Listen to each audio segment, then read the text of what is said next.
This is BBC Three Counties Radio.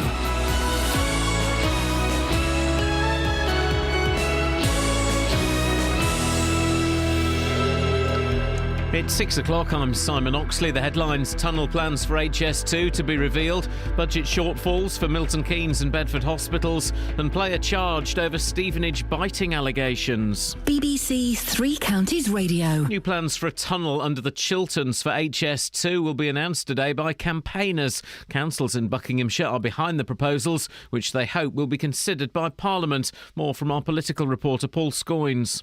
If they're going to build HS2, we might as well make the best of it.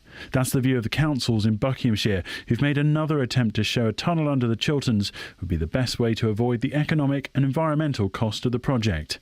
Plans will be revealed later today, but are expected to show a 17-mile tunnel going under the most sensitive areas of the Chilterns. But HS2 Limited says it's already considered a full tunnelling option and it's too costly. Campaigners say the extra £400 million on a £50 billion project is ultimately a small price to pay to avoid what they see as environmental damage to Buckinghamshire. There's a warning that a funding crisis at hospitals in the three counties poses a genuine risk to the quality of care. Both Milton Keynes and Bedford Hospital are expecting massive budget shortfalls. More from Carol Abercrombie. Figures show the annual deficit at Bedford Hospital has more than doubled to £20 million, while Milton Keynes will be nearly £25 million short. Trusts across Hertfordshire are also in the red, while only the Luton and Dunstable Hospital and Buckingham NHS trusts have been able to come in on budget. NHS Providers, a lobbying group which represents NHS organisations, says a sustainable funding solution needs to be found. French air safety investigators say initial studies of the cockpit voice recordings from the German aircraft that crashed in the Alps suggest one of the pilots was locked out of the cabin. Two planes carrying relatives of the victims will leave Dusseldorf and Barcelona this morning and head to Marseille. They will then travel to an area near the crash site. The 7-year-old boy who died in a road crash near Milton Keynes last Friday afternoon has been named as Mohammed Ali Ahmed. He was a pupil at Hayden Abbey School in Aylesbury. Police are continuing to appeal for witnesses to the crash between a silver Toyota and a blue DAF lorry on the A4146 Stoke-Hammond bypass. The remains of King Richard III will be laid to rest at a special service at Leicester Cathedral later. The Archbishop of Canterbury will lead the prayers before the coffin is placed in a newly constructed tomb. More from Phil Mackey. Among those present will be the members of the team who found his original grave. It was rediscovered beneath a council car park, the site of a former monastic church less than 100 metres from the cathedral. The Countess of Wessex and the Duke and Duchess of Gloucester will represent the Queen, as the last Plantagenet king, who was also the last English monarch to die in battle, is once again laid to rest. Distant relatives whose DNA was used to identify the remains will also be present. In sport, the FA has charged a Dagenham player with violent conduct after the alleged biting incident in Saturday's game at Stevenage. Joss Labadie, who's been banned for biting before, was accused of biting Stevenage defender Ronnie Henry. The weather: rain will move east this morning with some heavier bursts at times, but clearing this afternoon, a maximum temperature 11 degrees Celsius. And you can get the latest news and sport online at bbc.co.uk/3 counties. Si, you're brave. You're brave coming in this morning. Zane, come on, talk to me man to man. How do you feel about it? Well, it's been difficult, I have to say. There's only so much bad news you can take as a newsreader, and Zane has just about pushed me over the edge. I feel like I want to go home after that. Thank you, Si. More from Si at 6:30 this morning. From street to studio, standing in for Iain Lee this morning, it's Justin Neely. Thank you, darling. OK, good morning. It is Thursday. The J-Dog Justin Daly standing in for Iain Lee. You may have heard him a couple of days ago. He's got a really rotten cold. But I've stuck to my word on this one. I said, boss, I'm going to go out, I'm going to buy you some vitamins, I'm going to make you better. Well, he's due back in tomorrow morning, so just one more day of this nonsense, and then Iain is back. So, what are we talking about today? HS2. We're talking bikes in Houghton Regis. I believe Bedfordshire Police are coming on this programme a bit later on, and we're also going to be talking about weddings. Can you really do a wedding on the cheap? Can you? across beds, hearts and bucks. This is BBC Three Counties Radio. I've got control of your knobs. Right, it's going to cross live to the gallery again at the start of the programme today. Young Kelly Betts is causing havoc in there. Kelly, come on, what's your problem? Sorry, what's up? You know what you're doing? You're pressing a button which has got a quote of me talking about knobs. Why are you doing this? I didn't do anything. I think really what it is, Justin, if I can speak for my colleague, Yes, my please honourable do, colleague, please do. is ownership, because you said yesterday that you were the one in full control. Well, yes, I am, technically, yeah. Well, no, technically we could take you off air. Yeah. Okay. Do you want me to? You've got power, I've got power. Okay, it's a 50-50 split. Are we okay with that? All right, well, just remember that. Okay. 60-40, but you know. Okay, guys, again, a bit like Simon, I think you're brave coming in today. A lot of tears over this. Kelly, let's talk to you. You're into your music. Zayn has left One Direction. How do you feel this morning? I think it's going to make a huge impact on the lives of everyone everywhere. Is it front page on every paper? Most. Yeah, I was going to say it should be. It's just insane, really, isn't it? Insane. Insane. Catherine, how do you feel about it? Don't ask me. Come in. Okay, this morning, this is what I want to do, and this phone has got a long title, but I think we can work with this one, okay? Hello. Boy bands that deserve respect in an often poorly respected market. Okay? That's your phone in. This is my phone in for the Forgetting first end bit, hour. Call me now. Call me now. This is for the first hour. Do the whole thing. Okay. Boy bands that deserve respect in an often poorly respected market. Call me now. 08459 455 555. You can text me as well. In the first hour of this programme, we can play some tunes. So text me as well, 81333, and start your message with 3CR. I mean, Il Divo should be banging there, shouldn't there? El Divo? Il Divo. Are they a boy band or a man band? Well, they're younger than Take That. You see, I had ABC lined up to kick off with, and I thought, no, ABC aren't really a boy band, they're a man band. They were. I'm going to kick off this morning, I'm going to kick off with the Monkees. They are a boy band that still deserve respect, correct? Yeah, I like the Monkees. You don't seem to be convinced on this one. I just don't think we hear enough of the Monkees on this show. But they are one of the best boy bands of all time that people still love. Yeah. Jackson 5, another one. Yeah. Yeah. Wham! Okay. Duo or band, but still in the same sort of category. Yeah. How are the phones going on this one, Kels? Red Hot. Yeah, there's Red Hot. I can't stop answering them. Ooh, Okay. let's enter another one. Hello, three Hello, no one. BBC Three Counties. Is there anybody there? Behave yourself. Right, okay. Boy bands that deserve respect in an often poorly respected market. Call me now. 08459 455 555. I think this one has potential. So we're going to kick off with the Monkees. Yes, I know Iain loves them. I loved them too. Here's one to kick you off. And you've got to say, they're cracking. Walk out, girl, don't you walk out. We got things to say. Talk out, let's have it talked out and things will be okay. Girl, I don't want to fight. I'm a little bit wrong. You're a little bit right. I said, girl, you know that it's true. It's a little bit me, and it's a little bit you, too.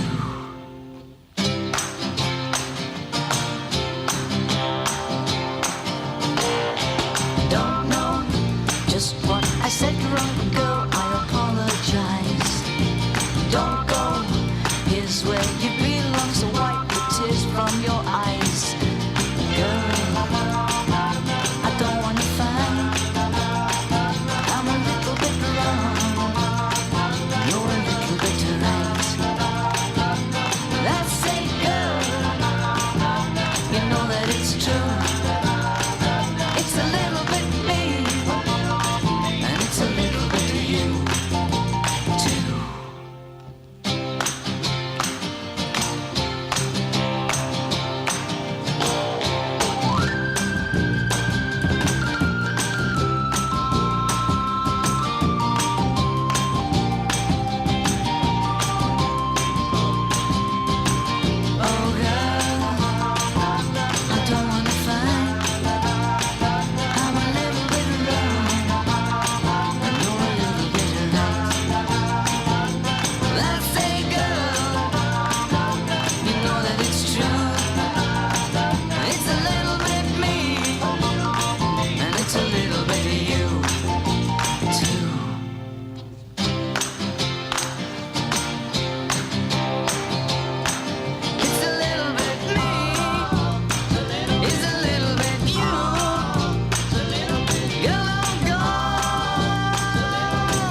taking a mickey out of One Direction this morning.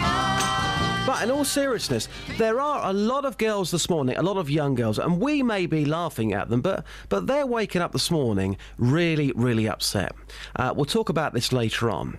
We'll talk about the music acts that you've actually cried over. You could have cried over them because they split up, for argument's sake, Take That, or when the Beatles came to an end. Or you could have shed a tear simply because you were in the audience. You could have gone to watch somebody like David Cassidy, and you were there, and you just completely lost control, and you started to cry. So we can talk about that later. Also, Stringy the Thong has come off. In today's papers, I'm going to be a dad again at the age of 74.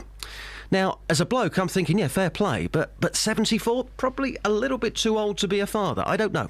Again, we can talk about that a bit later.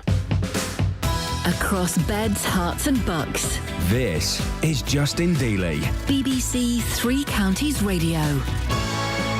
OK, 11 minutes past 6, another day, another set of reports on HS2. Yesterday saw the publication of a critical House of Lords report on the economic case for HS2 that said that it hasn't been made. Well, today, 2 reports are coming out. One calling for a tunnel under the Chilterns. That's going to be unveiled by campaigners, including councils in Bucks. And another government report is due out on the whole project today as well. Confused? I certainly am. Our political reporter, Paul Scoynes, he can help. Paul, welcome to the programme. What's in this tunnel report, first of all, then, Paul? Well, Justin, this report is actually released at 4 o'clock. I've seen some of the things behind it, but what it really says is that it's going to propose this big tunnel under the entire length of the Chilterns. It's around 17 miles, and that would then, they say, get rid of any of the costs involved in paying off householders, in the environmental costs, of course, of having a line which, as the government stands at the moment, goes partly underground but partly overground and partly through these sort of halfway houses of... Oh, I think we lost Paul on that connection. OK, Paul, carry on. What were you saying there, sir? Yeah, so the idea is that you have, at the moment, the government's proposed some of the route to be tunnelled, but it's actually not all underground. But the proposal from the Chiltern Conservation Board, also Bucks County Council, Chiltern District Council, which will be released at 4 today, is going to be that you tunnel the whole length of the Chilterns. And they've got a new way of doing it, which they say is efficient and will actually, in the long term, save money. OK, so yesterday's report was critical of the scheme. Briefly, what did it say, Paul? Well, it was critical of the environmental kind of benefits of it. Said that the plans just hadn't been made in a convincing way. The House of Lords said that the analysis relied on out-of-date, unconvincing evidence. It also said that the government's claims that it would relieve congestion just weren't made, and also, as well, that it would benefit the north of England. That was disputed too, saying that the main benefit for HS2 would be in the south, especially into London. Now, the government have said that there is, a dispute on that. They said that the peers have got the wrong end of the stick in that, and that they reject this. But there is another of these, sense that this is another report which is quite critical of the railway, and we're still really a few years away from it even starting. So much talk about this, as you say, a few years away from starting. A lot of people calling it a vanity project, but Paul, it's going to happen, isn't it? People have got to deal with it, unfortunately. Well, yeah. I mean, the Labour Party have said that they've supported it, although Ed Balls has made, comments about the cost of it. Of course, at the moment, we think that the cost is somewhere in the region of 50 billion. It was somewhere in the region of 30 billion only a couple of years ago. Yep. So where does it go next? This isn't, the first tunnel scheme that's been proposed either. This group also proposed one last year, which was broadly similar. I can't go into the specifics of today's ones, but it's broadly similar to what happened last year. HS2 saying they've already considered tunnelling as an option. I mean, the sense is, I think now from the councils that they accept that it probably will go ahead. They've tried to overturn it in the House of Commons. The MPs, hey, listen, Cheshire Management have tried. Let's get real. It's going to happen. It's going to happen. It's certainly a commitment made by this government. So if the Conservatives get in May, then that will continue. If Labour get in May, it will probably continue.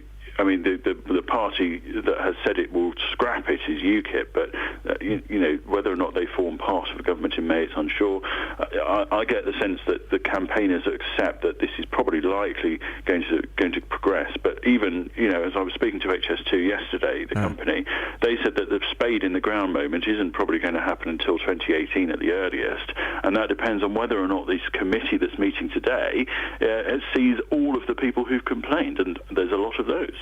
OK, Scoins, we'll talk to you a bit later on. Our political reporter, Paul Scoins, they're talking about HS2. The time now is 16 minutes past 6. Travel news for beds, cards and bugs. BBC Three Counties Radio. Having a look at the motorways, and it's really, really wet out there, so surface spray and the road surface being slippy could be a problem this morning. And there's roadworks between junction 10A on the M1 Luton Airport Spur Road and the Kidneywood roundabout and the junction 10 main carriageway, so that could also cause some delays. It's looking fine on the A1M though, through the roadworks between the M25 at South Mims and junction 2 for Welham Green. And looking at the speed sensors in High Wycombe on the A40 Oxford Road, there's a lane closed in both directions at Oxford Street, which could cause delays, but it's not causing any problems at the moment. And in Euston Station there are some electrical problems, so it means that trains can't enter or leave the station at the moment, but we could cause some delays later on, but that is hopefully going to be cleared up shortly. Samantha Bruff, BBC Three Counties Radio. Thank you, Samantha. More travel news for you just before 6:30. OK, the headlines you're waking up to this morning across beds, Herts and bucks, as you heard there with our political reporter. New plans for a tunnel under the Chilterns for High Speed 2 will be announced today by campaigners. It's being reported, and this is a really interesting one, it's being reported that one of the two pilots of the plane which crashed into the French Alps was locked out of the cockpit. And the FA has charged a Dagenham player with violent conduct after the alleged biting incident in Saturday's game at Stevenage. More football players who are allegedly biting. BBC Three Counties Radio.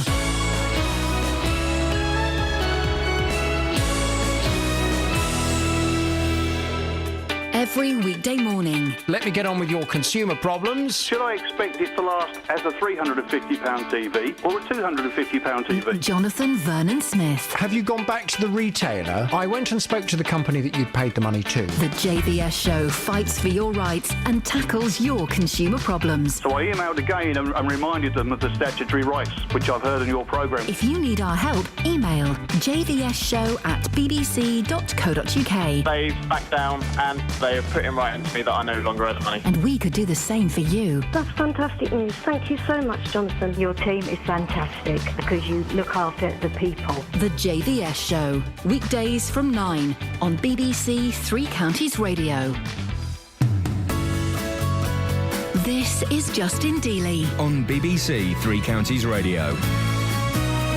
OK, we're talking boy bands this morning. Math says here, he says, my view, and I agree with this actually, if the majority of the members play instruments, that is a bona fide group.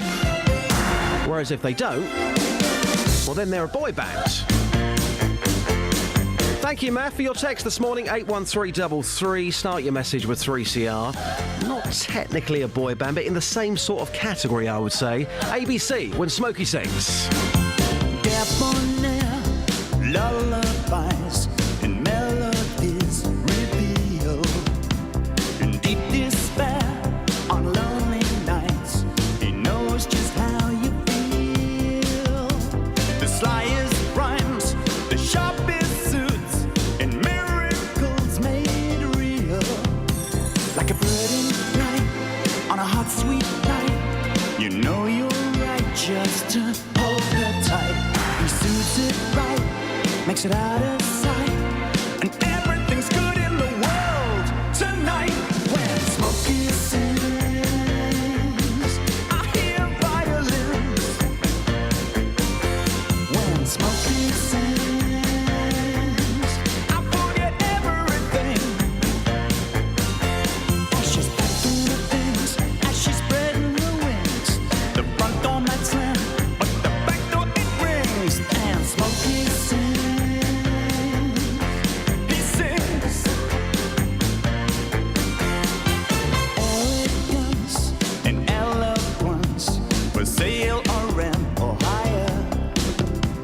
Should I say yes, a match is best, then I would be a liar.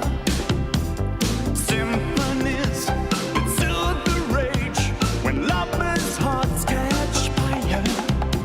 Like a bird in flight on a hot, sweet night. You know you're right, just to hold her tight. He suits it right, makes it out of sight, and everything's good in the world tonight. When Smokey sings, I hear violins. When Smokey sings, I forget everything, yeah. As she's packing her things, as she's spreading her wings, smashing the hell with the heaven she brings. Then Smokey sings, he sings. Would it be true to say, I need you so bad, I need you so bad today? Would it be true to say, I need you so bad, I need you so bad again?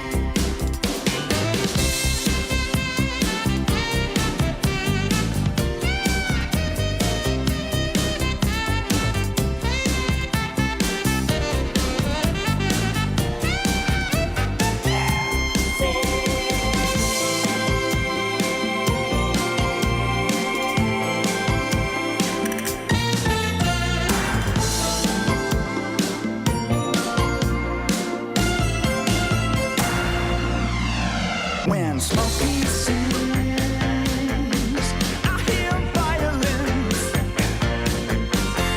When Smokey sings, I forget everything. As she's packing her things, as she's spreading her wings, she threw back the ring. When Smokey sings, Smokey sings, Smokey sings. ABC. When Smokey sings. Always remember having a row with a girl on a lad's holiday about that song. She didn't appreciate their talent. Silly girl. Now, more on the off-road motorcyclist terrorising people in Houghton Regis and surrounding areas. That may sound strong, but that's what people have been telling us. We have been receiving lots and lots of calls from people saying the police are doing absolutely nothing about it, despite the police actually seeing it in some cases. Well, we were told yesterday that the Chief Inspector would not be available to talk about the issue on this programme at all, ever. Well, as a result of even more communication with the press office, it now seems that he's willing to talk to us later in the programme. Catherine Ball, producer, is this right? That's right, and we have to say that we don't know whether he ever got a message. The press office had made a decision that he wouldn't be the right person to speak to, and so that's what happened there. But it would seem that there's been a change of heart. We should have Chief Inspector Gavin Hughes-Rowlands on the phone just after 8:30 this morning, so we can put any observations and opinions we get between now and then to him when we speak. Really pleased to see there's been a change of heart, because up until yesterday we were being told by the police press office that the police commissioner Ollie Martins would do the job on their behalf. He came in yesterday, as he always does, but it's not his job to be police spokesman, and nor can he give us the ins and out of operational strategy, which is kind of what this started to tip into, wasn't it? Absolutely. I mean, he was good enough to come in and listen to some, let's be honest about it, frank views. He got slated for about 20 minutes by various calls yesterday, but it's not just Houghton Regis. We are receiving lots of calls now from other people in Bedfordshire who feel the police aren't taking this issue seriously. Yeah, and Ollie Martins was really keen to reassure the public that despite stretched resources for policing in Bedfordshire, 2 off-road police motorcyclists will be provided for Houghton Regis in the coming weeks, supported by 2 dedicated uniformed police officers. And he said that lawlessness would not be tolerated. I have got a message for people in Houghton Regis, and if you're a yob on a motorbike ragging around the estates, making lives a misery, and frankly endangering life and limb, and thinking that you can do it with impunity, then take note, because Bedfordshire Police is going to come and crush your bike. And if you're a resident of Houghton Regis and you can see this going on, then get on the phone, ring 101, tell the police what you're seeing, and help them track these people down. Ollie says, don't go ragging around. I mean, it was all very well coming on yesterday saying that, but listeners, they weren't impressed, were they? No, people like Matt, for example. Apparently localised to just Houghton Regis. I know that my dad has complained many occasions to the police in Dunstable because he lives in the flats near Asda in Dunstable, and the alleyway there gets bikes and mini motos and quad bikes going along it 3 or 4 times a day, and police have said to my dad that unless they actually catch someone in the act of doing it, or if he gets photographic evidence, they actually physically can't do anything about it. And I know it's driven him to the point of almost insanity. And Lee, listening to that, was very interested in this idea that go off and find us some evidence, because he tried to offer the police evidence and said they weren't interested in looking at it. This is shocking. Quite entirely, it's just, the bloke's just all fault for a start. I phoned up the police last week after witnessing motorcyclists in Dunstable on Grove Park, and I had video evidence. I phoned up the police, and guess what they done? Nothing. Wasn't interested in the video evidence. Ollie, you're just talking numbers, mate. You're talking rubbish. You need to get off your backside and go and do something about it before we do something. And this is the thing, people, and we heard from a caller called Victoria, who lives in one of the outlying villages, not in Houghton Regis, but one of the outlying villages, and she told us that her husband gets on his bike and he goes out there and sorts the kids out himself. Now, that is, a whole other kind of police incident waiting to happen. That's the danger. So it's this feeling we'll be putting to Gavin Hughes-Rowlands in a couple of hours' time. We'll be asking him how it's been allowed to get this bad, and whether people are being fobbed off with advice to gather evidence that will never be looked at. Are PCSOs sitting in vans watching it happen and unable to act? Because that's been another thing that's been suggested, that, members of the public have indicated to coppers in vans that something needs to be done, and the police officers have ignored them. And also, if they are officers in these vans, if they are PCSOs, or if they are real officers, why is nothing being done? So we'll be asking Gavin Hughes-Rowlands all that in a bit. Also taking your calls on this. So if you've seen this happen, let's just compile a bit of a dossier of things to put to the officer who can maybe do something about it. It's our 4th day talking about this, but you know what? I have to say that I've worked in local radio now for a long time, so have you, Catherine, and this is what I think is so great about local radio, because so many people have come to us with an issue and they've got absolutely nowhere, and it's those magical letters, BBC, which is hopefully going to open the door this morning. The police are coming on, and hopefully we can try and make a difference, because these people are telling us that their lives have become a misery. And in fact, the police press statement that we were giving out yesterday said, don't go to the BBC, come to us. Well, the thing was, they weren't coming directly to us. They were trying the police first and getting nowhere. Hopefully we can sort this out between us. As Boy George said, it's a miracle. Beds police are coming on later on. That's definitely going to happen. I thought that was never going to happen, but it is. Boy George was right. Yeah, he was right. He wasn't right about lots of things, to be fair, based on a recent documentary which I saw. But anyway, so we are building up a kind of portfolio this morning of what's been happening in Bedfordshire. The police are coming on the programme. If it's an issue where you live, it doesn't have to be Houghton Regis. Come on and tell us so we can feed that back. It's a great opportunity this morning. The lines are open for you. And this is what I love about working in local radio. 08459 455 555. If there's an issue with these bikes where you live, do not sit there. Come on and tell us, and we can feed that back. Travel news for beds, cards and bugs. BBC Three Counties Radio. There's been an accident on the M1 southbound just after junction 12 for Flitwick, so it's blocking a lane and causing queues to start building up. Also on the M1 towards London, it's looking slow around junction 9 for Redbourne. On the M25 anti-clockwise, it's very busy now around junction 21 for the M1 and 18 for Chorleywood. And the North Orbital Road also starting to build up around the M25 junction 21A roundabout. Looking at the speed sensors in highway Wickham, and the A404 Marlow Hill has looking fine where the roadworks are at Marlow Road. Just before that, there's some temporary traffic lights by the Leisure Centre, so that could get busy later on. And Euston Station has now reopened, so there aren't any delays looking at the departure boards. Samantha Bruff, BBC Three Counties Radio. Thank you, Samantha. More travel news for you in 15 minutes' time. Across beds, hearts and bugs. This is BBC Three Counties Radio.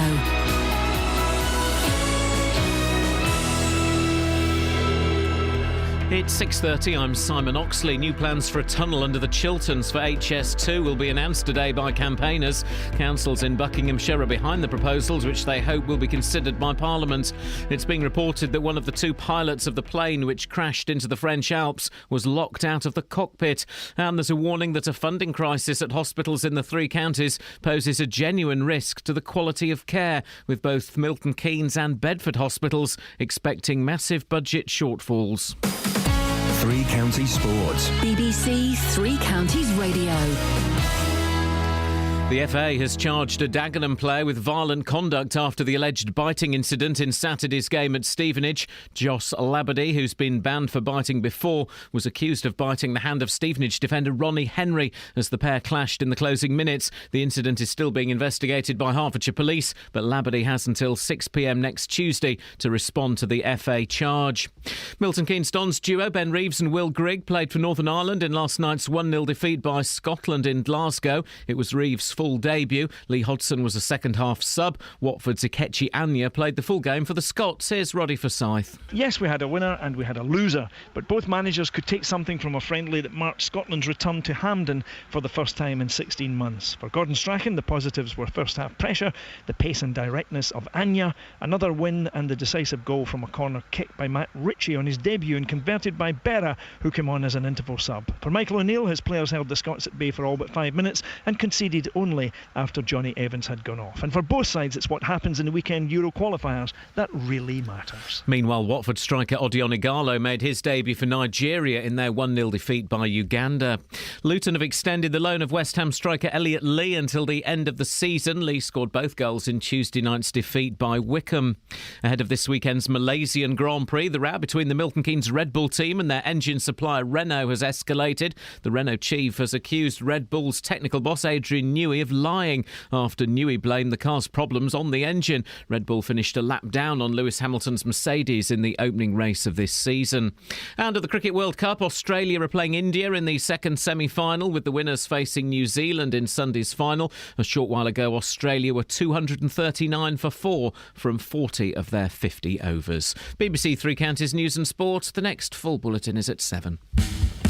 On FM, AM, online and digital radio. This is Justin Dealey. On BBC Three Counties Radio. Yep, standing in for the boss. He's back with you tomorrow.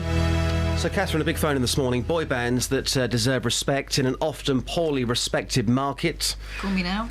Call me now. Yep, I've got this one. The Jackson 5, who took inspiration from looking through a window, and they thought, you know what? Let's write a song about that.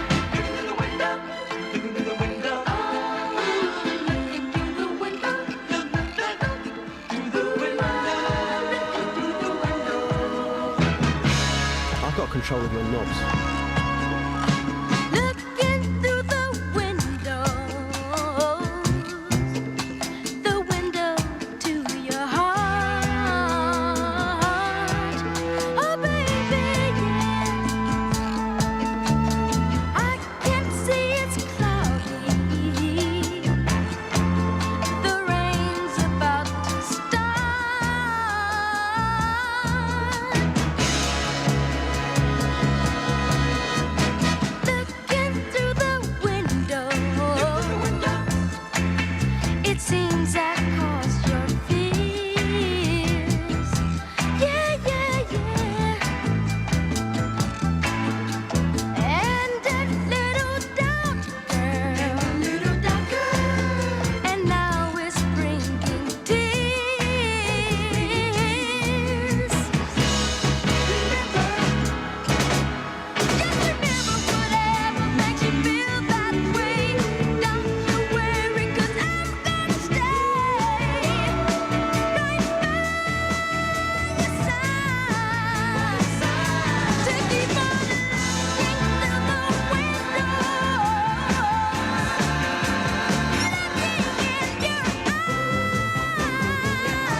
Looking through the window. Seems like the only way. Yeah. I can know your feelings if you still love me today.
There you go, a boy band that still deserve respect, correct? Correct. Jackson 5, what a fantastic song, what a voice as well.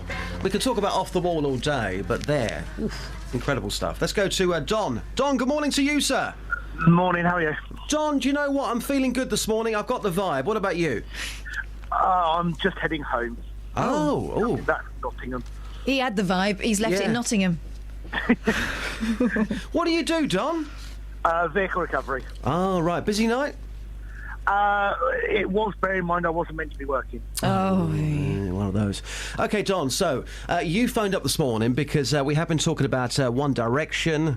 Catherine, before we talk about decent boy bands, you were talking about this hashtag last night. Oh, horrible. This is incredible. Horrible. There was a hashtag on Twitter last night, roundly condemned and rightly so, cut full Zayn. As if, you know, if your favourite boy band member leaves the boy band and you turn a flipping blade on yourself. Ridiculous behaviour. And there were loads of people, I think including members of One Direction, saying this was not what he would have wanted. And it's just horrible. Just horrible that's one of the things that Twitter's being used for, you know. Disgusting. So, Don, this is the big one this morning, OK? It is... Yep. Boy bands that deserve respect in an often poorly respected market. What have you got for us, Don? Got out the Beach Boys. Oh, the Beach Boys, gosh. yes. I've got maybe another one for you. Go on. Yourself, JVS, Roberto Peroni and Ian Lee doing a tribute act, No Direction. And I tell you what, it would have No Direction as well. Don, would you pay good money to watch that? Let's just say, and I know that JVS is listening right now, Roberto, he still wakes up at 5 o'clock in the morning every day. He's probably listening. Ian's in bed poorly, so he won't be listening, but I can pass on the feedback. Would you pay good money to watch that boy band No Direction for charity? Not, for charity, maybe. Oh. You know, Ian always loves these things. He always says, count me in, I'd definitely do it. You know, he'd do it for nothing. Charity, then yes. OK, Don, listen, we'll play a Beach Boys song for you, hopefully before 7. And before you go, talk to me about Peter Stringfellow, because he's in today's papers. He's going to be a dad again at the age of 74. The thong has come off. He's been making babies again. All I can say to that is, whatever were those girls thinking of? Well, take that out of the equation for a second. It's a good point, well made. But at 74 years old, my initial reaction is, oh, what a top bloke. I love Peter Stringfellow. I think he's got charisma. He's somebody I look at and I think, what a great guy. And I looked at this first of all and I thought, fair play. He's got a 32-year-old wife. She's absolutely stunning. He's got another child on the way. But my second reaction is, 74, it's too old, isn't it? Yeah, probably. Well, when that kid turns 60, he's going to be 90. 16, he's going to be 90. Kind of thinking it's a bit unfair. I know that sounds really harsh, but I think it's a bit unfair what he's doing. He's not going to be able to go out and do things with that child when he's growing up in his teenage years, is he? Well, although he'll have more spare. Although he'll have more spare time, so arguably he'll be able to spend more time with his kids than an average working parent would. He'll be too busy holding on to his colostomy bag. Don, you cheeky thing. Thanks for the call, Don. I feel a bit guilty about that, because that time me and Ian went into London and saw actual Stringy and his wife. They couldn't get a table. We were sitting there pretty. I didn't realise she was up the duff. I would have given her my seat. Oh, well, how do you feel as a person now? Do you feel terrible? Terrible, yeah. Nice sandwich, though. Yeah, I mean, 74. But let's just say he makes it to 94. And Stringy, if you look at him right now, he's 74. He's still doing things that a young 21 would. Like the mullet. Yeah, the mullet. He's still going about. He's still an active guy. But if we're going to get real about this, if he dies at 94, he's got 20 years with his child. That's not right. That's not fair, is it? Who can promise any amount of time? Having a kid is the most optimistic and possibly selfish thing you can do, because you're doing it because you want a child, but you're also assuming you're going to be around to take care of it. At least he's got the financial wherewithal that if he doesn't make it, into the child's adulthood, the kid will be looked after. See, this is where we spoke about Clarkson yesterday, and we tried to make it real, and we tried to say, right, has something similar happened in your life? I don't think.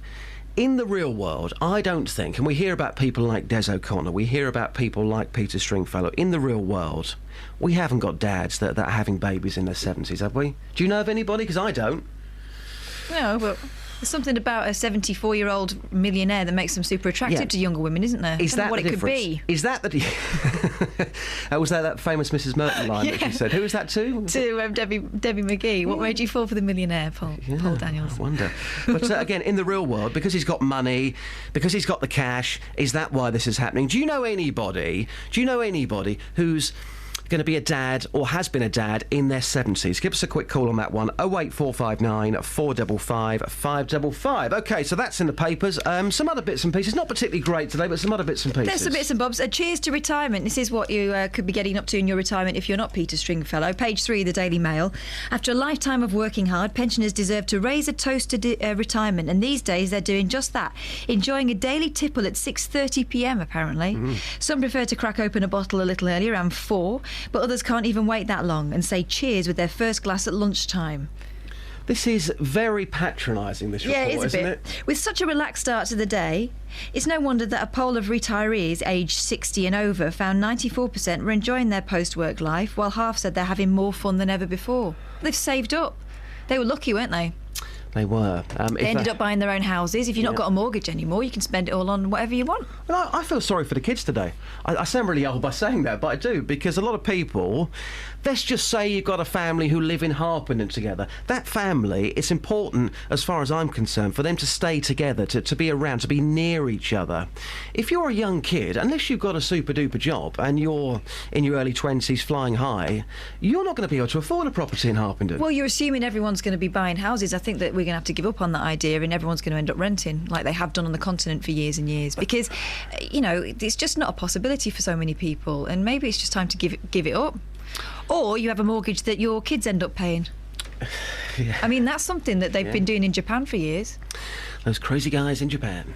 I've got a song coming up here because Phil says boy bands, and I'll tell you what, Phil, you are on fire this morning. He says one of the best boy bands of all time has got to be the Four Tops. Yeah? They were always men, though, weren't they? Well, they were still young. They may have looked a bit older, but they were still technically boys, I would say. I think you're a boy until you're 30. The sheer you keep telling yourself that. The sheer emotion and power in Levi Stubbs' voice is awesome. Thank you very much, Phil. I'm going to play this one, Standing in the Shadows of Love. Standing in the shadows of love, I'm getting ready for the heartaches to come. Can't you see me standing in the shadows of love? I'm getting ready for the heartaches to come. I wanna run, but there's nowhere to go. 'Cause heartaches will follow me, I know. Without your love, the love I need, it's the beginning of the end for me. 'Cause you're taking away all my reasons for living. When you pushed aside all the love I've been giving. Now wait a minute, didn't I treat you right now, baby? Didn't I? Didn't I do the best I could? Now didn't I So don't you leave me standing in the shadows of love. I'm getting ready for the heartaches to come. Don't you see me standing in the shadows of love? Trying my best to get ready for the heartaches to come. All alone I just stood to leave with misery, my only company. It may come today and it might come tomorrow, but it's for sure I ain't got nothing but sorrow. Now don't your conscience color bother you? How can you watch me cry after all I've done for you? Now hold on a minute. Gave you all the love I had, now didn't I? When you needed me, I was always there, now wasn't I?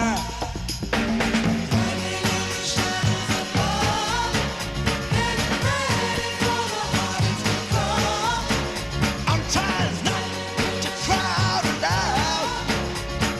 You know, crying, it ain't gonna help me now. What did I do to cause all this grief? Now what did I say to make you wanna leave? Now wait a minute. Gave my heart and soul to you, now didn't I? And didn't I always treat you good, now didn't I? I'm standing in the shadows of love. I'm getting ready for the heartaches to come. Don't you see me standing in the shadows of love? Four Tops. Phil also says, we saw Spandau Ballet at Birmingham last Thursday. They've still got it. Great show. Thank you, Phil. BBC Three Counties Radio. Travel news for beds, cards and bugs. BBC Three Counties Radio. On the M1 southbound, there are 20-minute delays approaching junction 12 for Flitwick because of an accident which has blocked a lane. And also on the M1 towards London, it's beginning to look quite slow on the speed sensors towards junction 9 for Redbourne. On the A5 at Caddington, it's been closed in both directions at Lynch Hill because of a police incident, and that's starting to cause queues from Dunstable. And in High Wycombe on the A4 for Marlow Hill, there's temporary traffic lights just before Marlow Road. They could cause some delays later on this morning, but it's looking fine at the moment. Looking at the cameras though, it's looking really wet on the roads out there at the moment, so that could cause problems with visibility and surface spray. Samantha Bruff, BBC Three Counties Radio. Thanks, Samantha.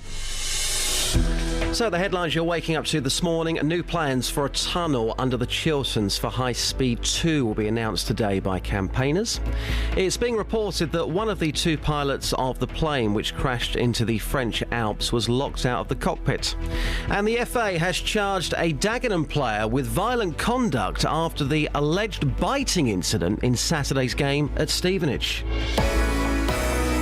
Beds, Herts and Bucks weather. BBC Three Counties Radio. Elizabeth Rossini has the forecast. Oh, it's horrible out there today. I know, isn't it nasty? If you can possibly stay in bed for another couple of hours or so, I really would do so. Well, Elizabeth. But it is a rather wet start, isn't it?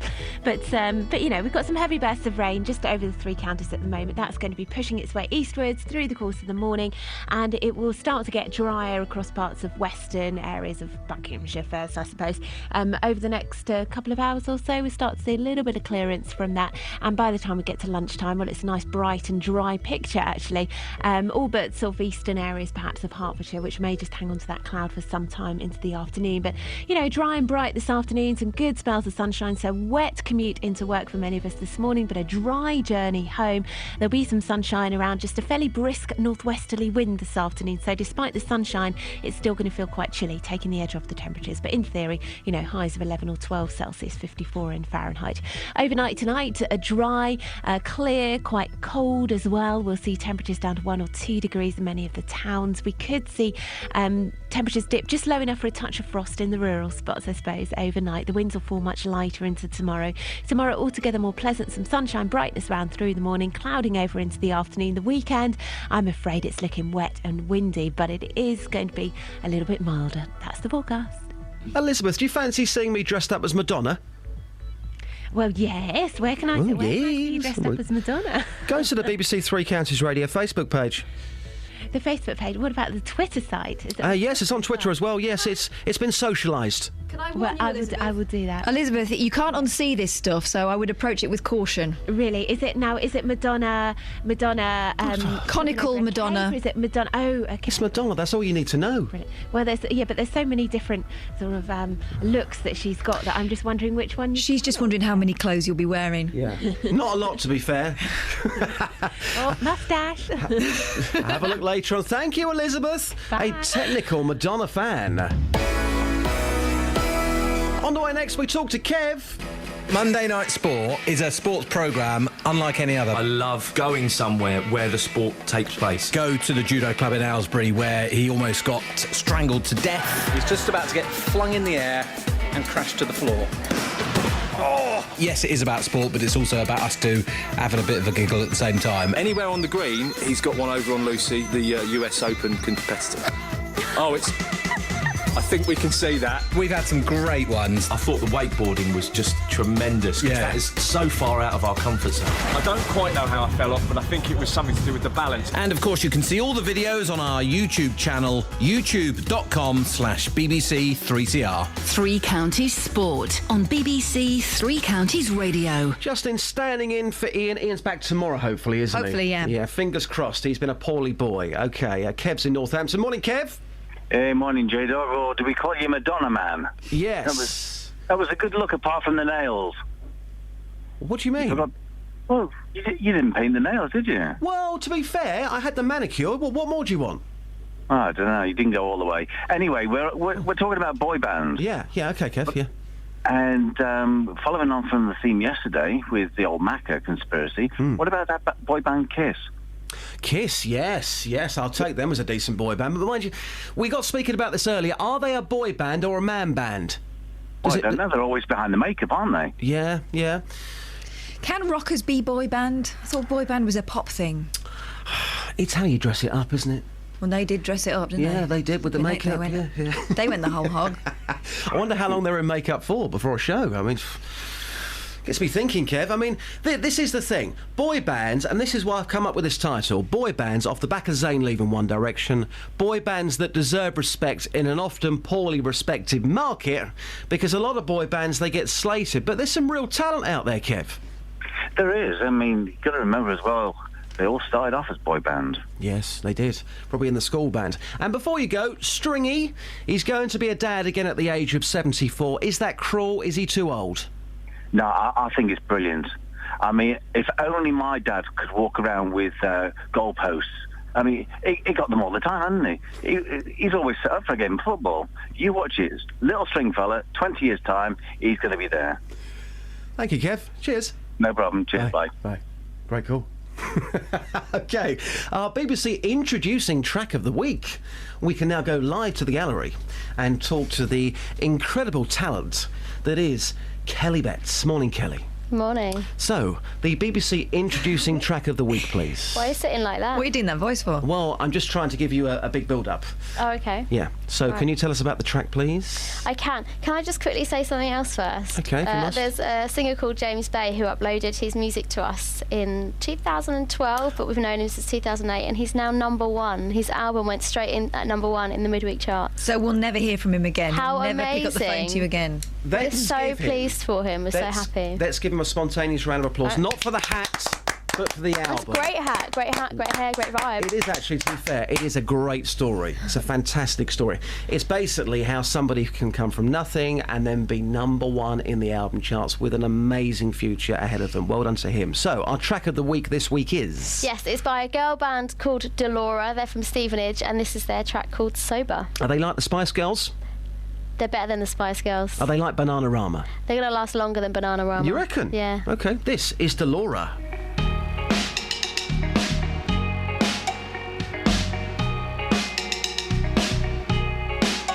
It's been a little tough in my life. Seen too much through these eyes. Show me love, show me love, show me love, show me love. I don't spit with the earth, colliding to the universe. Show me love, show me love, show me love, show me love. When I'm alone, you know I can't breathe, I can't breathe.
It's written in the lies that print on our body parts. We trade love hearts.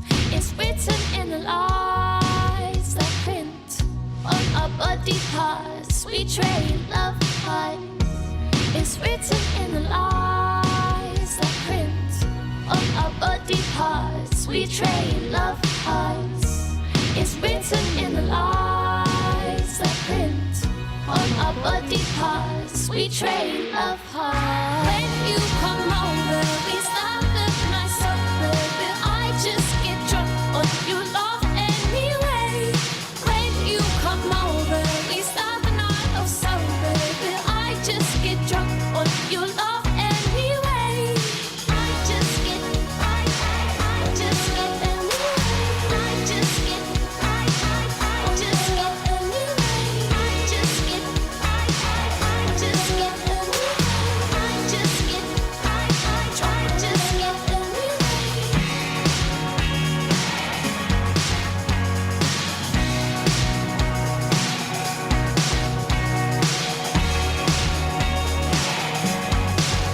Quite like this. Our BBC introducing track of the week. Sober by Delora from Stevenage. Hear more music from Beds, Hearts and Bucks on BBC Introducing every Saturday night from 8 o'clock. Should we wish Mark a very happy morning? He's obviously up and at him and sending us lots of text messages in. And considering we're a Tin Pot local radio station and he hates our guts, he's really spending an awful lot of money on the text. So maybe we can give him a ring and he can come on at our expense, or maybe he can pack it in.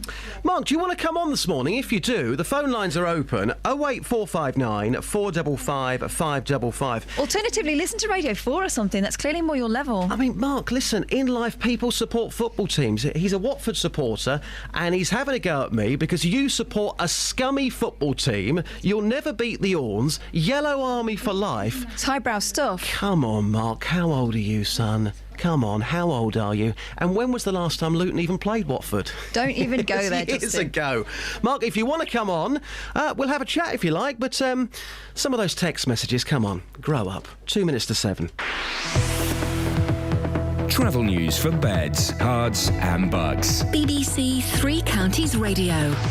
On the M1 southbound, there's a lane blocked, causing 20-minute delays approaching junction 12 for Flitwick, and it's also looking really slow on the M1 towards London, around junction 9 for Redbourne. And if you're approaching junction 9 for Redbourne on the A5, that's been closed in both directions at the turning for Lynch Hill. It's from the closures from Lynch Hill towards Markgate, so if you're coming southbound out of Dunstable, like Tony called to say, it's looking really busy there. If you're heading to the M1 in that direction, you won't be able to get through because the road is closed through that stretch because of a police incident.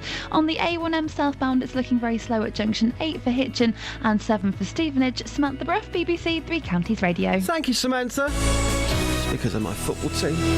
Just because of my football team.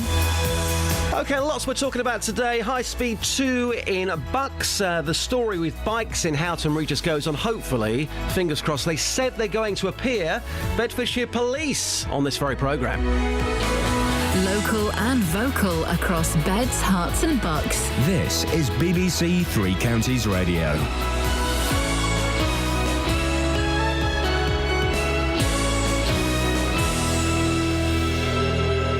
It's 7 o'clock. I'm Simon Oxley. The headlines: new HS2 tunnel plan to be revealed. Claims that plane crash pilot was locked out. An FA charge after Stevenage biting allegation. BBC Three Counties Radio. New plans for a tunnel under the Chilterns for HS2 will be announced today by campaigners. Councils in Buckinghamshire are behind the proposals, which they hope will be considered by Parliament. More from our political reporter Paul Scoynes. If they're going to build HS2, we might as well make the best of it. That's the view of the councils in Buckinghamshire, who've made another attempt to show a tunnel under the Chilterns would be the best way to avoid the economic and environmental cost of the project. Plans will be revealed later today, but are expected to show a 17-mile tunnel going under the most sensitive areas of the Chilterns. But HS2 Limited says it's already considered a full tunnelling option and it's too costly. It's being reported that one of the two pilots of the plane which crashed into the French Alps was locked out of of the cockpit. Relatives of the 150 victims are arriving at the scene as French news agency AFP and the New York Times reveal the investigation's early findings. James Reynolds is near the crash site. AFP says that at first the recording shows the two pilots speaking normally in German. Then one of the two men gets up and leaves the cockpit. The New York Times goes into further detail. It says that the pilot then knocks on the cockpit door to get back in, but gets no answer. He carries on knocking with increasing force and ends up trying to smash the door down. At some point after this, an alarm goes off indicating proximity to the ground, and then the plane crashes. There's a warning that a funding crisis at hospitals in the three counties poses a genuine risk to the quality of care. Both Milton Keynes and Bedford hospitals are expecting massive budget shortfalls. More from Carol Abercrombie. Figures show the annual deficit at Bedford Hospital has more than doubled to £20 million, while Milton Keynes will be nearly £25 million short. Trusts across Hertfordshire are also in the red, while only the Luton and Dunstable Hospital and Buckingham NHS trusts have been able to come in on budget. NHS Providers, a lobbying group which represents NHS organisations, says a sustainable funding solution needs to be found. The 7-year-old boy who died in a road crash near Milton Keynes last Friday afternoon has been named as Mohammed Ali Ahmed. He was a pupil at Hayden Abbey School in Aylesbury. Police are continuing to appeal for witnesses to the crash between a silver Toyota and a blue DAF lorry on the A4146 Stoke-Hammond bypass. MPs will today debate a last-minute proposal to change the rules on how the Speaker is chosen, which could lead to the Conservative MP for Buckingham, John Bercow, being replaced. Critics say the plan for a secret ballot is a ploy to remove Mr Bercow, who's not popular with some Tories. The remains of King Richard III will be laid to rest at a special service at Leicester Cathedral later. The Archbishop of Canterbury will lead the prayers before the coffin is placed in a newly constructed tomb. In sport, the FA has charged a Dagenham player with violent conduct after the alleged biting incident in Saturday's game at Stevenage. Joss Labadie, who's been banned for biting before, was accused of biting Stevenage defender Ronnie Henry.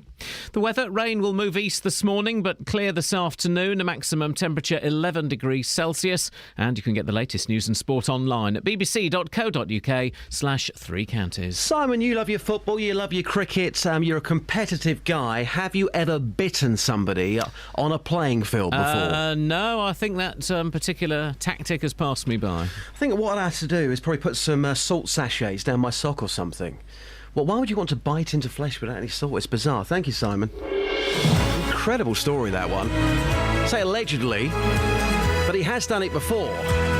More to come on that story here on BBC Three Counties Radio. So it's Thursday, it's miserable out there. Justin standing in for Iain just for one more day. You heard him a couple of days ago. He was poorly, really, really poorly. Got rotten colds. Get well soon, boss. Hopefully back in the hot seat tomorrow morning. Lots we're talking about today. Tunnels, trail bikes, tricksters, and also boy bands. Zayn from One Direction, he's left. And Catherine, you were saying earlier about this hashtag, and if you have just tuned in, this is absolutely incredible. Listen to what was trending last night on Twitter. Well, there was a hashtag, and I almost don't like mentioning it because it's just... No, let's mention it because I think it's ridiculous. It was encouraging little girls to self-harm, cut full Zayn, because that's Zayn. what's going to be the answer to the question, isn't it? Wow, I mean, how bad is that? Well, also, if they really do love this person that they're never going to meet, why would they want to put that on his shoulders as well at a time when he is, obviously having some difficulties? For heaven's sake. It's bizarre. We've had a thing through as well, a text through saying that the Cut for Zayn tag is awful, but so are all the people saying that he left to join ISIS. I mean, Twitter can be great, but it's also breeding ground for idiots. I think we all know that, don't we? Yeah, I think we do. For your text this morning, 81333, start your message with 3CR. As we're talking about boy bands, on the front page of some of the papers this morning, we are doing this one today. Boy bands that deserve respect in an often poorly respected market. The greatest boy bands of all time. The ones who are actually really, really good. Across beds, hearts and bucks. This is BBC Three Counties Radio. OK, our top local story this morning, another day, another set of reports on High Speed 2. Yesterday, it saw the publication of a critical House of Lords report on the economic case for HS2 that said it hasn't been made. Well, today, two reports are coming out. One, and this is the interesting one, calling for a tunnel under the Chilterns. That's going to be unveiled by campaigners, including councils in Bucks. And another government report is due out on the whole project as well. Confused?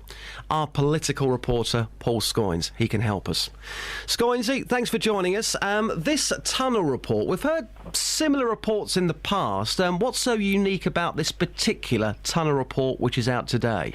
Well, you're right, Justin. There was one by this very same consortium of Buckinghamshire councils and also the Chilterns Conservation Board just last year. And in that report last year, they talked about a tunnel going underneath the entire length of the Chilterns and it really saving some of the economic and environmental costs of the HS2 project. Now, this report is out today at 4 o'clock. I can't go into the very specifics, but I don't think it's unfair for me to say that it's broadly similar.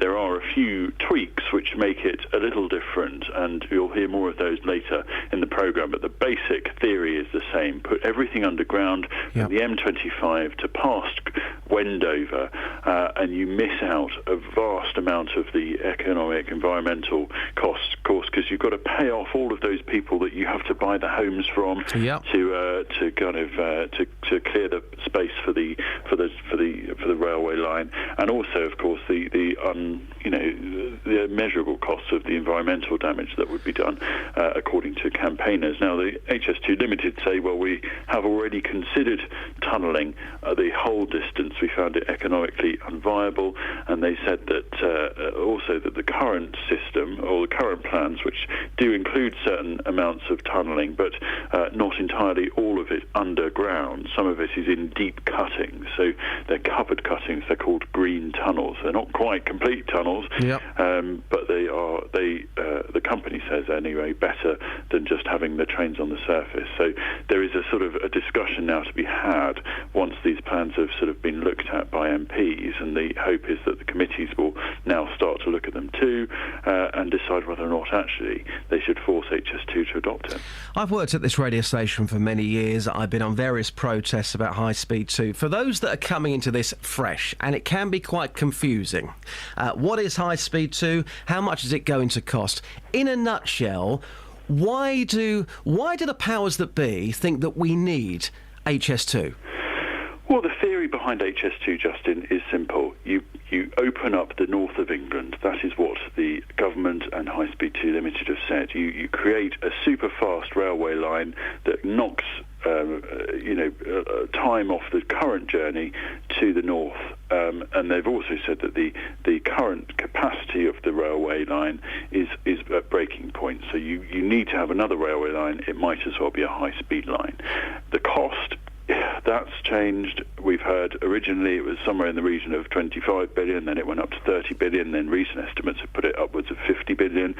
There are some saying, well, that's not even going to get close to it because that hasn't accounted for tax rises and various other things. It'll be 70 billion, some people saying it'll be even higher than that. Wow. The clear thing is that the government have said that the case is we need more capacity on the railway line, and this is the line to do it. Of course, yesterday there was a report from the House of Lords saying that economic case that I've just talked about hasn't been made, that actually it'll be London that benefits more than anywhere else, and that the capacity issue just hasn't been dealt with any reliable evidence. So anything up to £70 billion. And just lastly... Well, obviously we're guessing there, but anything up to 70 billion. Just lastly, Paul, and I said to you earlier on, this is going to go ahead. A lot of people calling it a vanity project, but in reality, we know it's going to go ahead. When do we think this could be in operation by? Well, you've got years of committees still to go through. Where are we? We're still only in 2015. The likelihood is that they wouldn't even start construction on the main bits of the railway until 2018. So we're still a few years away from anything happening in terms of a spade in the ground. But in the meantime, of course, you've got all of the committees, all of the government committees that are going to sort of assess this. One today, of course, the Select Committee for HS2 is going to make their first sort of decisions or first recommendations about the project. project, so we will wait and see what happens down there in Westminster. I'll go down to Westminster later today. Nice suit, yeah? And have a look at this. Report. So we'll know a bit more later. But yeah, we're quite a way away from actually any diggers turning up in the Chilterns and starting to bore through the area of outstanding natural beauty. Is it a slim fit or a skinny fit suit you'll be wearing later on? I don't think I could fit into either of those. It's probably a wide fit. Whatever the suits, have a good afternoon. Thank you, Paul. Our political reporter, Paul Scoins. Listening to that is Simon Morris, who lives in Potter Row, which is near Great Missenden, just 276 metres away from the planned route. Simon, a very good morning to you. Good morning. Thanks for joining us live on the programme. So, if HS2 goes ahead, I think we all know it's going to go ahead. What's your thoughts on this tunnel being built through the Chilterns? Well, it's the only solution to saving the Chilterns, frankly. I mean, the Chilterns are going to be decimated by any surface route. Now, they made a big spin about the fact that they planned early on a tunnel from the M25 to Amersham, and one of the reasons for that is that part of the Chilterns is the most expensive, and the amount of compensation they'd have had to pay would have been enormous. So it made sense for them to have a tunnel there. Then as soon as it got clearer and more beautiful, they put it on the surface and put it on viaducts which are up to 30 metres high, will ruin the tranquility of the Chilterns and ruin the beauty of it. They say it costs too much to build a tunnel, and that they're providing other forms of mitigation. Well, quite frankly, you can't provide other forms of mitigation for trains that go 200 miles an hour and make an incredible noise on the surface. And it's going to ruin it for visitors. We have 50 million visitors a year to the Chiltern AIMB. A lot of people, it's the nearest area of outstanding natural beauty to London. So it's a great and beautiful resource, and they're planning to ruin it because they say it would cost 300 million more to build to tunnel this section. Yeah, Simon, we're being sold. We're being sold. This is going to change the way we work here in the UK. This is going to be beneficial to people living in this country, working in this country. Can you see no benefit at all to HS2? I can see no benefit for me to. No, but on the whole, to take you out of the equation, for the nation, do you think there is benefit in high speed 2?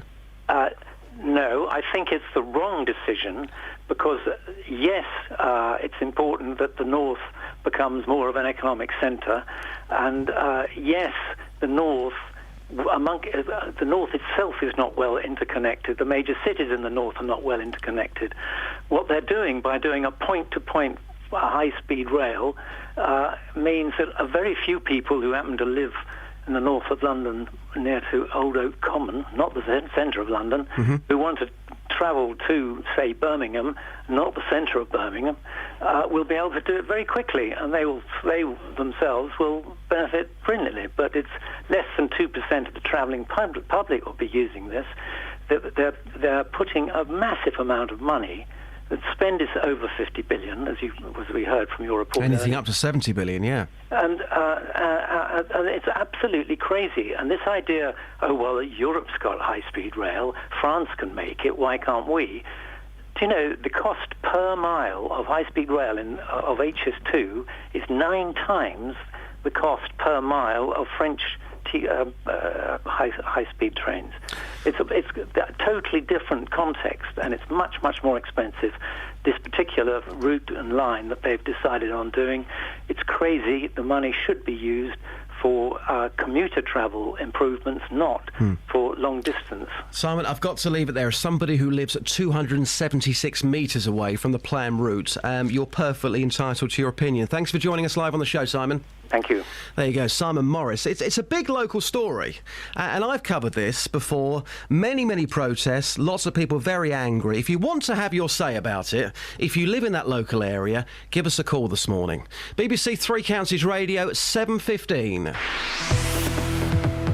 Travel news for beds, cards and bugs. BBC Three Counties Radio. There are 20-minute delays on the M1 southbound approaching junction 12 for Flitwick because of a 3-car accident. The recovery service are there now, though. In Caddington on the A5 southbound from Mark Yates, in both directions, that's been closed at Lynch Hill at the turning there because of a police incident. Tony called to say it's looking really busy southbound on the approach, and looking at the speed sensors, it's also looking really busy northbound from the M1 towards the closure at Lynch Hill. On the M25 anti-clockwise, there's reports of a breakdown at junction 21A for St Albans towards there, and junction 21 for the M1, which is causing delays. And in Watford on Exchange Road, it's looking very busy on the speed sensors at Beech and Grove. Looking at the train departure board, so there are no major delays showing up at the moment. Samantha Breath, BBC Three Counties Radio. Thank you, Samantha. More travel news on the way for you just before 7:30. So the headlines you're waking up to this morning, as you heard a moment ago there. New plans for a tunnel under the Chilterns for High Speed 2 will be announced today by campaigners.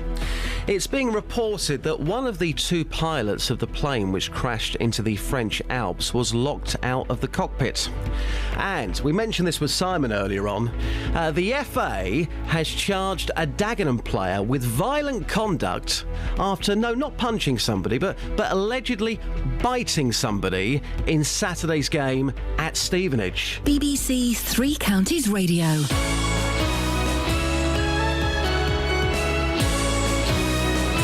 It's true. Ban him, and ban him for life. Roberto Perroni on BBC Three Counties Radio. Tip-top etiquette expert William Hanson, who is not a fan of politicians oversharing. Oh, good afternoon, Roberto. I feel slightly nauseous after that music. Every weekday from 3. Let's talk to Harriet Harman, the leader of the Labour Party. We've been in Bedford and Cambridge, and we've had very interesting discussions. Let's talk cold callers. Do you have a tried and tested method of getting rid of cold callers? You've got to make up a word before you go on the phone, and so you can fit that word in without them realising the most time. Saying actually helps you feel calmer. Do you believe this, Sharon? Definitely. And since I read that, I've been doing it and I'm well chilled. Roberto Perroni, weekdays from 3 on BBC Three Counties Radio. Across beds, hearts and bucks. This is Justin Dealey. BBC Three Counties Radio. Light and shade, yes. Zayn has left One Direction. It's made the front pages of some of the newspapers today. Phil is in Luton. He's talking boy bands. Morning, Phil. Morning, Justin. How are you today, Phil? I'm fine. Great stuff. So, we've got this phone in, and we've got the megaphone for this one. So here we go again. This is the phone in. Boy bands that deserve respect in an often poorly respected market. What have you got for us, Phil? How about the Funk Brothers, the backing group for all the Motown hits? Oh, round of applause for you, Phil. Phil, you know your music, don't you? Yeah, I used to be a DJ many years ago. I think, and I might be incorrect here, but I think, and I heard this at a pub quiz, didn't the Funk Brothers have more number ones than anybody else in the world? Yeah. It's true, isn't it? Yeah, it's true. That is a great fact. If you're down the pub, that's a great question for Down the Boozer. And if you want to watch a film, Standing in the Shadows of Motown. When did that come out? Early 2000s. It was a documentary done about them. Oh, wow. I'll have to give that one a watch. OK, I'll put you down for the Funk Brothers. And whilst you're here, Phil, we have been talking about Stringy this morning. Peter Stringfellow. He's 74 years old. He thinks he's 21. He's a proper lad. He's got a 32-year-old wife. She's now pregnant. He's becoming a dad again at the age of 74. Is he too old? Well, he could always go to the secondary school and parents with his Zimmer frame. You said it, not me. Thank you, Phil. Take care. Cheers, bye. All the best there, Phil in Luton. Here, Kath, I've got a great tweet which has come in here talking about boy bands. And it's coming from Scott. He says, underrated, under-respected boy bands. I give you Joe Boxers. Oh, yeah. So cool. They invented their own beat. Yeah, the Boxer beat. Joe Boxers. How did that go? The Boxer beat. The Boxer beat. It's a tune. I can't really do a tune, can I? I can sing, but it's more of a tune. How did it go again? The Boxer beat. No, Bugs, I bet you're playing with me now. Thank you, Scott. You can tweet me at Justin Dealey. Yeah, boy bands. The boy bands who are actually good. One Direction, a lot of people think they're rubbish anyway, but decent boy bands. We'll come to Liz's text very soon, who's come up with some crackers as well. You can text me this morning, 81333, and start your message with 3CR. This is Justin Dealey on BBC Three Counties Radio. 7:20. Big local story, this one. Going back to the story of the off-road motorcyclists terrorising people in Houghton Regis and the surrounding areas. You might think, well, you're playing that up slightly. Well, no, we're not, because I've been in Houghton Regis twice this week and people there are really concerned. We're still getting loads of calls from people saying that the police are doing absolutely nothing about it. And this is despite, of course, incredibly, some police officers actually seeing this firsthand in some cases. We were told yesterday that the Chief Inspector would not be available to talk about the issue on this programme at all, ever. Well, as a result of even more communication with the press office, it now seems that he is willing to talk to us later in the programme, and we're hoping that's going to happen. Isn't that right, Catherine? Yeah, it is. About later on in yesterday when we were talking to... I'm not speaking very good English, am I? It took us a while, but yesterday they suggested that they might relent and put a message through to the Chief Inspector, Gavin Hughes-Rowlands, and see if he could be available for us here on this programme. It would appear that we will be speaking to him in about an hour's time, just over an hour's time. So we'll put any observations and opinions we get in between now and then to him when we speak. And we have to say, it's not just Houghton Regis that this is affecting. We've had reports from Dunstable. We've had talk of people driving up and down the Luton to Dunstable busway, Sandy, Hitchin, Farley Hill, some of the outlying villages as well. We've got people saying that they have given up talking to the police, and one woman yesterday suggested her husband got on his bike and he's been seeing the kids off himself, which again is a risky thing to do, and something that I'm sure the police would not want people taking the law into their hands. So we'll be speaking to Gavin Hughes-Rowlands on the phone just after 8:30, and if you want to get your call in, 08459 455 555, give us what's happened in your experience. We're really pleased to see that there's been a change of heart, because up until yesterday, as you said, we were being told by the police press office that the police commissioner Ollie Martins would do the job on their behalf, and he did come on, as he always does. And he took some very frank phone calls from people, but he is not a police spokesman, and nor can he give us the ins and outs of operational strategy, which is what's necessary now. I mean, fair play to Ollie Martins, because he had the chance to decline the offer to take some calls on the programme. He could have walked out of here at 7:30 yesterday. He didn't. He agreed to stay on and take those phone calls. Some of them were pretty frank and pretty to the point, weren't they? And here's an edited version of some of the main points that came up in yesterday's half hour that we had with the PCC. First, you'll hear Ollie Martins, and then one of our listeners who's called Mark. You're going to have two police officers from the roads policing unit on off-road bikes are going to be put in. Two further police officers supporting them. But this is a resource that's had to be specially put into Houghton Regis because the resources in the neighbourhood policing team are not sufficient to deal with the situation. And it's only PCSOs that we've got there, and they don't have the powers. We've got Mark in Bedford who's on the line. Hi, Mark. Hello, mate, you all right? Yeah, what would you like to say, Mark? Basically, you've just gone on the radio, Ollie, and told everybody that PCOs have no power. So it's like having a deterrent and then telling everybody they can get away with everything because the PCO can't do anything about it. I mean, let's be brutally honest, Catherine. Residents not happy at all, are they? Not at all, and they were calling us in their droves yesterday. We spoke to Vicky. She told us she feels really intimidated. I walk my dog around Houghton Regis in the farmers' fields, and I live in Houghton Regis, and it's just intimidating. They've driven at me, they've driven at my dog, drive onto the skate park, they drive through the park. I ring the police, I give full descriptions. I feel quite intimidated that when I ring the police, I have to remove myself from the area because they do circles around you, they drive at you. One time they followed me home. I've told the police this, and nothing gets done. Also, Victoria in Caddington phoned the programme. She says the situation got so bad her husband took matters into his own hands. It's not just Houghton Regis, we get it in Caddington in the summer and spring. And how bad does the situation get up there, Victoria? Last year, they're riding their motorbikes through the churchyard where there's elderly people attending to people that have passed away. They actually drove across the green when the kids were coming back from school and nearly knocked women over with toddlers. And it got that bad. My husband went after them on his own motorbike and pulled them off. Your husband pulled them off?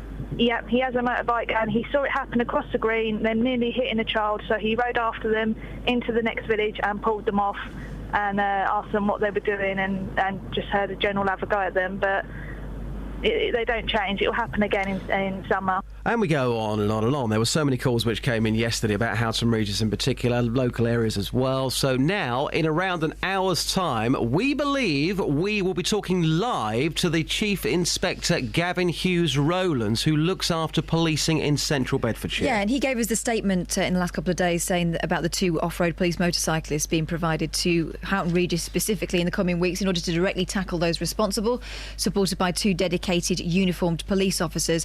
A number of PCSOs will also be on hand to assist with issues such as recovering seized vehicles. But we really want to talk to him about this feeling amongst a lot of our callers yesterday that you can call the police and they don't take it seriously. Yeah. Some were told to go off and find evidence, to take photographs. Others who had photographs and filmed footage were given the distinct impression, in fact, told that there's no point sending it in.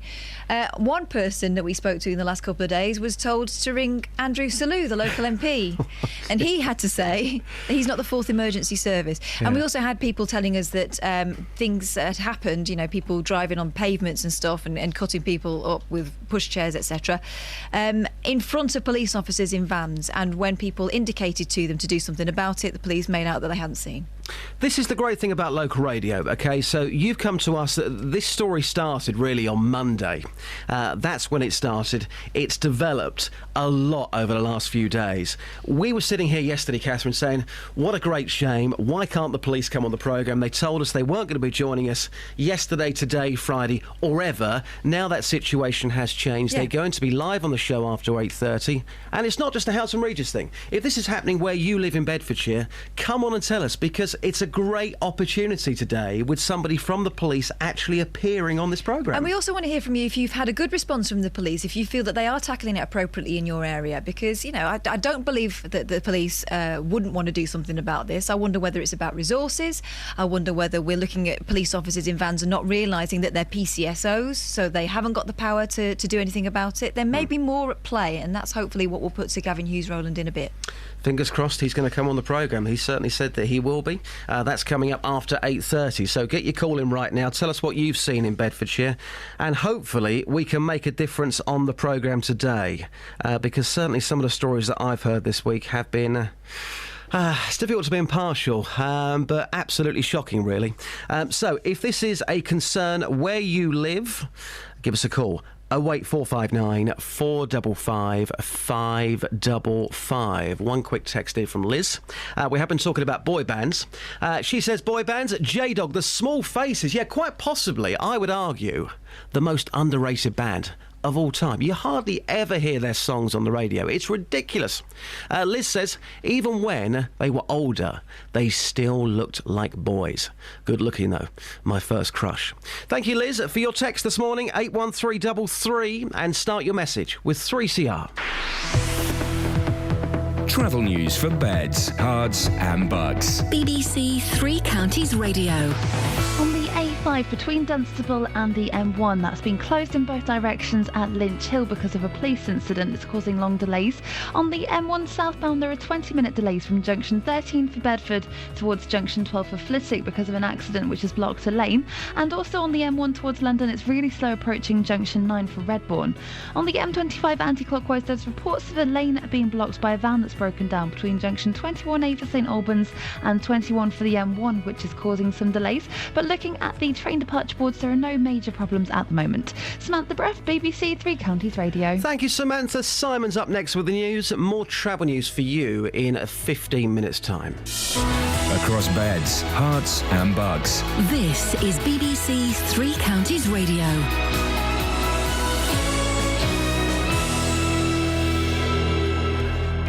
It's 7:30. The headlines: new plans for a 17-mile tunnel under the Chilterns for HS2 will be announced today by campaigners. Councils in Buckinghamshire are behind the proposals, which they hope will be considered by Parliament. It's being reported that one of the two pilots of the plane which crashed into the French Alps was locked out of the cockpit. And there's a warning that a funding crisis at hospitals in the three counties poses a genuine risk to the quality of care. Both Milton Keynes and Bedford hospitals are expecting massive budget shortfalls. Three Counties Sports. BBC Three Counties Radio.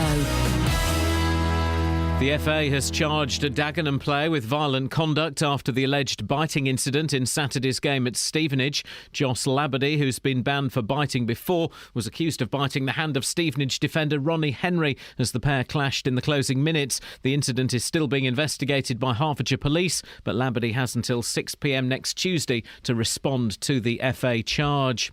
Milton Keynes Dons duo Ben Reeves and Will Grigg played for Northern Ireland in last night's 1-0 defeat by Scotland in Glasgow. It was Reeves' full debut. Lee Hodson was a second-half sub. Watford's Ikechi Anya played the full game for the Scots. Here's Roddy Forsyth. Yes, we had a winner and we had a loser, but both managers could take something from a friendly that marked Scotland's return to Hampden for the first time in 16 months. For Gordon Strachan, the positives were first-half pressure, the pace and directness of Anya, another win and the decisive goal from a corner kick by Matt Ritchie on his debut and converted by Berra, who came on as an interval sub. For Michael O'Neill, his players held the Scots at bay for all but 5 minutes and conceded only after Johnny Evans had gone off. And for both sides, it's what happens in the weekend Euro qualifiers that really matters. Meanwhile, Watford striker Odion Ighalo made his debut for Nigeria in their 1-0 defeat by Uganda. Luton have extended the loan of West Ham striker Elliot Lee until the end of the season. Lee scored both goals in Tuesday night's defeat by Wickham. Ahead of this weekend's Malaysian Grand Prix, the row between the Milton Keynes Red Bull team and their engine supplier Renault has escalated. The Renault chief has accused Red Bull's technical boss Adrian Newey of lying after Newey blamed the car's problems on the engine. Red Bull finished a lap down on Lewis Hamilton's Mercedes in the opening race of this season. And at the Cricket World Cup, Australia are playing India in the second semi-final. The winners will face New Zealand in Sunday's final. Australia have scored 328 for 7 from their 50 overs. BBC Three Counties News and Sport. The next full bulletin is at 8. On FM, AM, online and digital radio. This is Justin Dealey. On BBC Three Counties Radio. Certainly it's good morning, standing in for the boss. Iain hopefully back with you first thing tomorrow. He has got a rotten cold, so bad I even went out to buy him some vitamins. Get well soon. Danny is in Houghton Regis. Hi, Danny.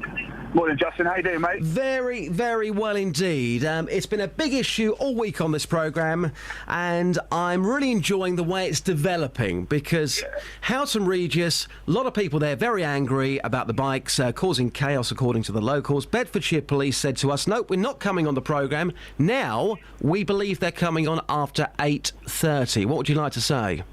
Well, first of all, pleasure to talk to you, mate. I hear you every morning. And you, Danny? Morning, Catherine. Morning, Danny.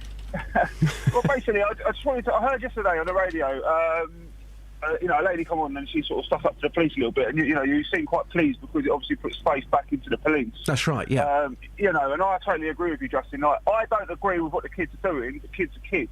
I live in Houghton, and I do hear the bikes. I mean... I haven't actually had any encounters with them driving around me or, near my little boy or my partner, but it's late at night, so they make a noise. But last weekend, I actually saw a police van turn up on my street and actually arrest 2 of these kids. Wow. So they are doing what they can. I mean, like I said to Kelly on the phone, they've got to maintain some sort of safety. I mean, anybody can go after these kids on bikes and then potentially get them knocked off. I mean, that's the only way they're going to actually get them off the bike, isn't it, really? And the police do have a duty of care. So I understand that it's frustrating for people who live in the community because that's all we have is a community. As a people who live in that area, we've got to stick together.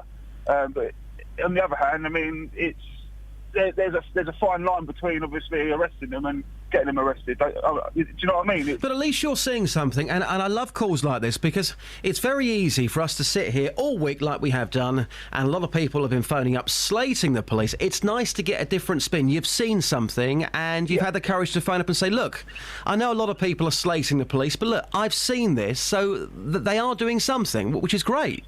Yeah, absolutely. Like I say, so I mean, there's sometimes, the stories I've heard or with friends, I've disagreed with how the police have dealt with it. But at the end of the day, like they have their policies, they have their ways of dealing with things. So that's their business. Like they do what they can. I mean, I just wanted to let you know, and the people who are listening, that they're doing as much as they can. I believe. Like I say, I saw two of them get pinched the other day, and they whatever happens, they're probably under 18, so they probably won't get anything major, but maybe it might open their eyes. Yeah, who knows? Who knows? But at least you've seen something. And before you go, Danny, come on, be honest with me right now. You can open up on the radio. We can help you. Zane from One Direction, he's gone. How are you feeling when you woke up this morning as a person? How do you feel about this, Danny? Oh, gutted. I don't know which one Zane is. I know who Harry is because his face is all over the papers. Actually, I know the Irish one because he played football before, but yeah, they've obviously entertained a lot of people around the world, so I'm, unlucky to the guys who follow them. So yeah. Who's your favourite boy band of all time? Come on, you can say it. My favourite boy band? Yeah. I don't know. I like a bit of Westlife. They've gone strong. You've just said that to thousands of people, Danny. Oh, Danny. Great to talk to you, Danny. Thanks for the call. Take care. Yeah, take care, mate. Cracking stuff. There you go, Danny in Houghton Regis. Have we got any other men? I tell you what, Kath, let's do this morning as well. Let's do the Westlife Hall of Shame. If you're a geezer, okay, if you're a manly man and you love a bit of the Westlife vibe, call us this morning. We can put you in the Westlife Hall of Shame. The Westlife Confessional. Yeah. Go on. Call us now. 08459 455 555. You don't have to use your real name. No, we can give you a different name. Or we can just call you Anon on the phone line. Let's go to Jamie, who's in Dunstable. Hi, Jamie. Hi, good morning. Good morning. Talking about, again, a lot of people still phoning up about the bikes in Houghton Regis and Bedfordshire. What would you like to say? Yeah, I live in North Dunstable, just along the fields. And if you go out sort of any time after 5 o'clock or any day at the weekend, it's like a racetrack. You could just stand outside. I've called the police before and just held my phone up and said, listen to this. And it's mad. And I've spoken to other people, and all the police have to do is put a van or some police along French's Avenue, because that links Houghton Regis to the field, and it'd be like fishing with dynamite for them. It'd be so easy just to collect them. They could... unmarked police car, they could literally just stop them. They catch handfuls of them. Well, it makes you wonder, doesn't it? Because the way you're talking, you're talking with common sense, but there's got to be something which prevents them from doing that, which sounds so easy, doesn't it, really? Yeah, it does, because that's the link they use. They go between Houghton Regis and up through French Avenue, down the Saul Greenway, and they use the same route. So it seems really obvious that if you just put some unmarked police cars, it's probably just a resource issue. Because when police had unlimited funds, they did put the helicopters up and it did stop. But I just don't think they've got the money to do it anymore. I don't think we need a helicopter to stop a bike. that's... You track them and then they'd coordinate the police. Yeah. They have a helicopter in the air and they coordinate the police from the ground to catch them. Well, I'll tell you what the simple thing is, Jamie. I'll tell you what the simple thing is. I've been saying it all week and we believe it's going to happen. We'll get clarification later on. Bedfordshire police have got bikes. Get the bikes out to Houghton Regis. Catch the kids, nick them, job done. Yeah, it sounds good. It does sound good. I should work in the police, shouldn't I? Yeah, there you go, new commissioner. Before you go, a lot of people have been saying, oh, leave the kids alone. We were all kids once. We all did bad things. When you were younger, were you often in trouble as a teenager? No, not really. Really? Come on, be honest. A bit boring, I'm afraid. Really? Yeah. I think there's a story there, you just won't reveal it. Thanks, Jamie. No, it's fine. All the best. That's Jamie in Dunstable. Joe is in Dunstable. Hi, Joe. Hiya. Good morning. Again, talking about this issue in Houghton Regis and Bedfordshire. What would you like to say, Joe? I live in Dunstable by the new block of flats by the busway. I see the lads driving up and down there. I often want to go down and ask them for a go. I did drive motorbikes myself. I'm 51 now. In the same area there's doing it. It's not nice. If you're out walking your dog, people do get a little bit... It sounds to me, Joe, like you've got a lot of sympathy for these kids. Have you honestly got sympathy for them? It's not, sympathy... Yeah, I've done it myself, so I'm probably not in a position to say, look, let's take their bikes off them. and scrap. What makes me wonder is what they will do if we take their bikes off them and scrap them. So what do you think they're going to do? Well, I don't know whether it could be, what's the word I'm looking for? Controlled, whether they had somewhere they could take their bikes where they could use them off-road, where everyone could keep an eye on them, the police, where we knew they were. I don't know. Where will we channel what they're doing now? Where will that be channelled afterwards? Do you think they'd be interested? Because half of this, surely, and you're a good person to talk to, Joe, because you've been there, done it, got the T-shirt. You used to do this yourself. I was listening to the story there where the gentleman chased them on his bike and pulled them off. Yeah. Well, I had a house up in Wilston Avenue, it was up Farley Hill. There was a problem, they used to drive up and down the track at the back. And the same thing, my wife rang up one time, said, Kirsty nearly got knocked over by this bike, bar.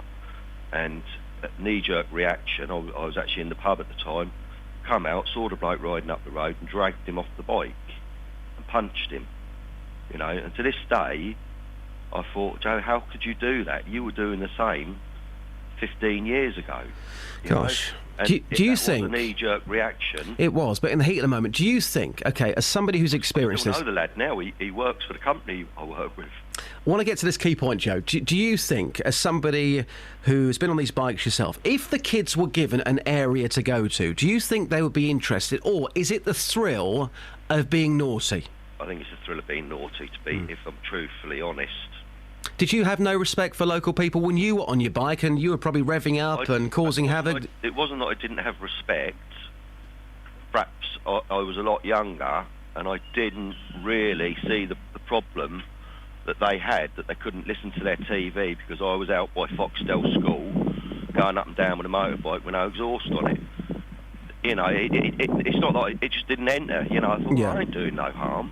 Yeah, it's only when you got older you realise. Joe, I appreciate that. Thanks very much. You're very welcome. All the best. That's Joe in Dunstable. Keep the calls coming through this morning. The amount of calls that have come in this week, both to Iain on Monday and Tuesday. I'm here today standing in for the boss yesterday as well. The amount of calls that's come in this week about this issue has been absolutely staggering. And hopefully, after 8:30 this morning, we can actually make a difference. If you live in Bedfordshire, how is this affecting you?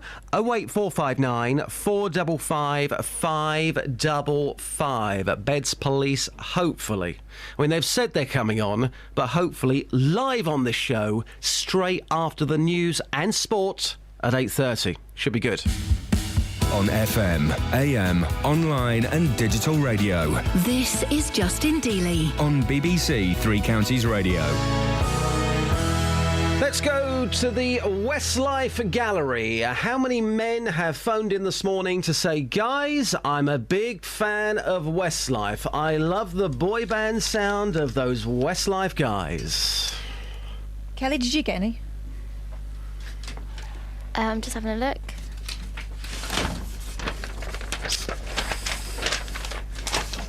No. Can I just check mine? Yeah. That's a big book. No. OK. If you're a man and you're a Westlife fan, call us now. This is what we're doing this morning. You all right, Kelly? Yeah, I just heard what he said. Yeah. We're talking about One Direction and the fact that Zayn has left a lot of girls very, very upset.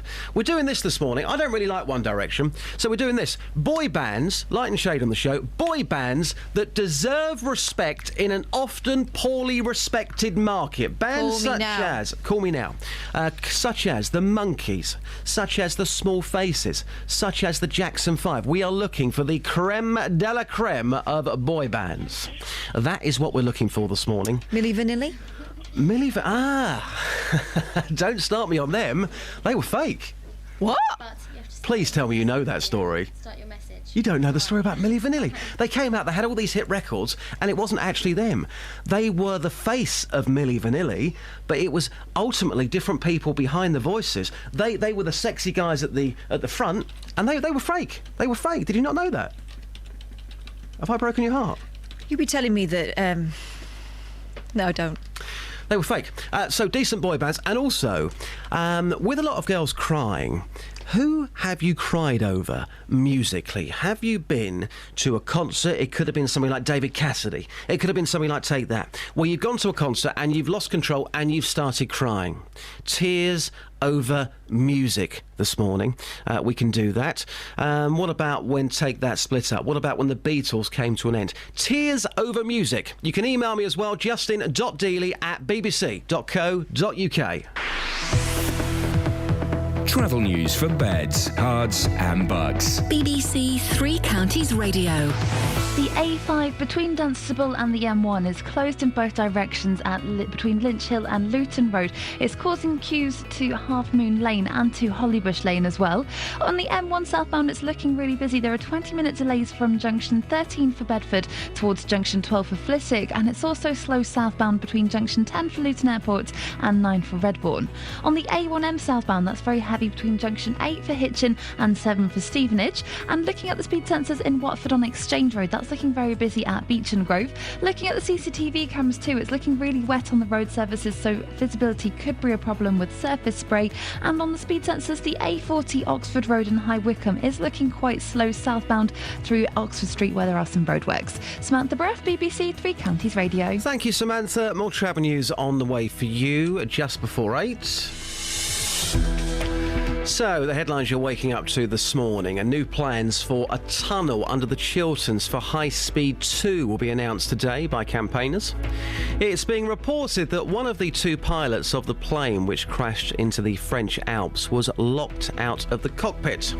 And the FA has charged a Dagenham player with violent conduct after an alleged biting incident in Saturday's game at Stevenage.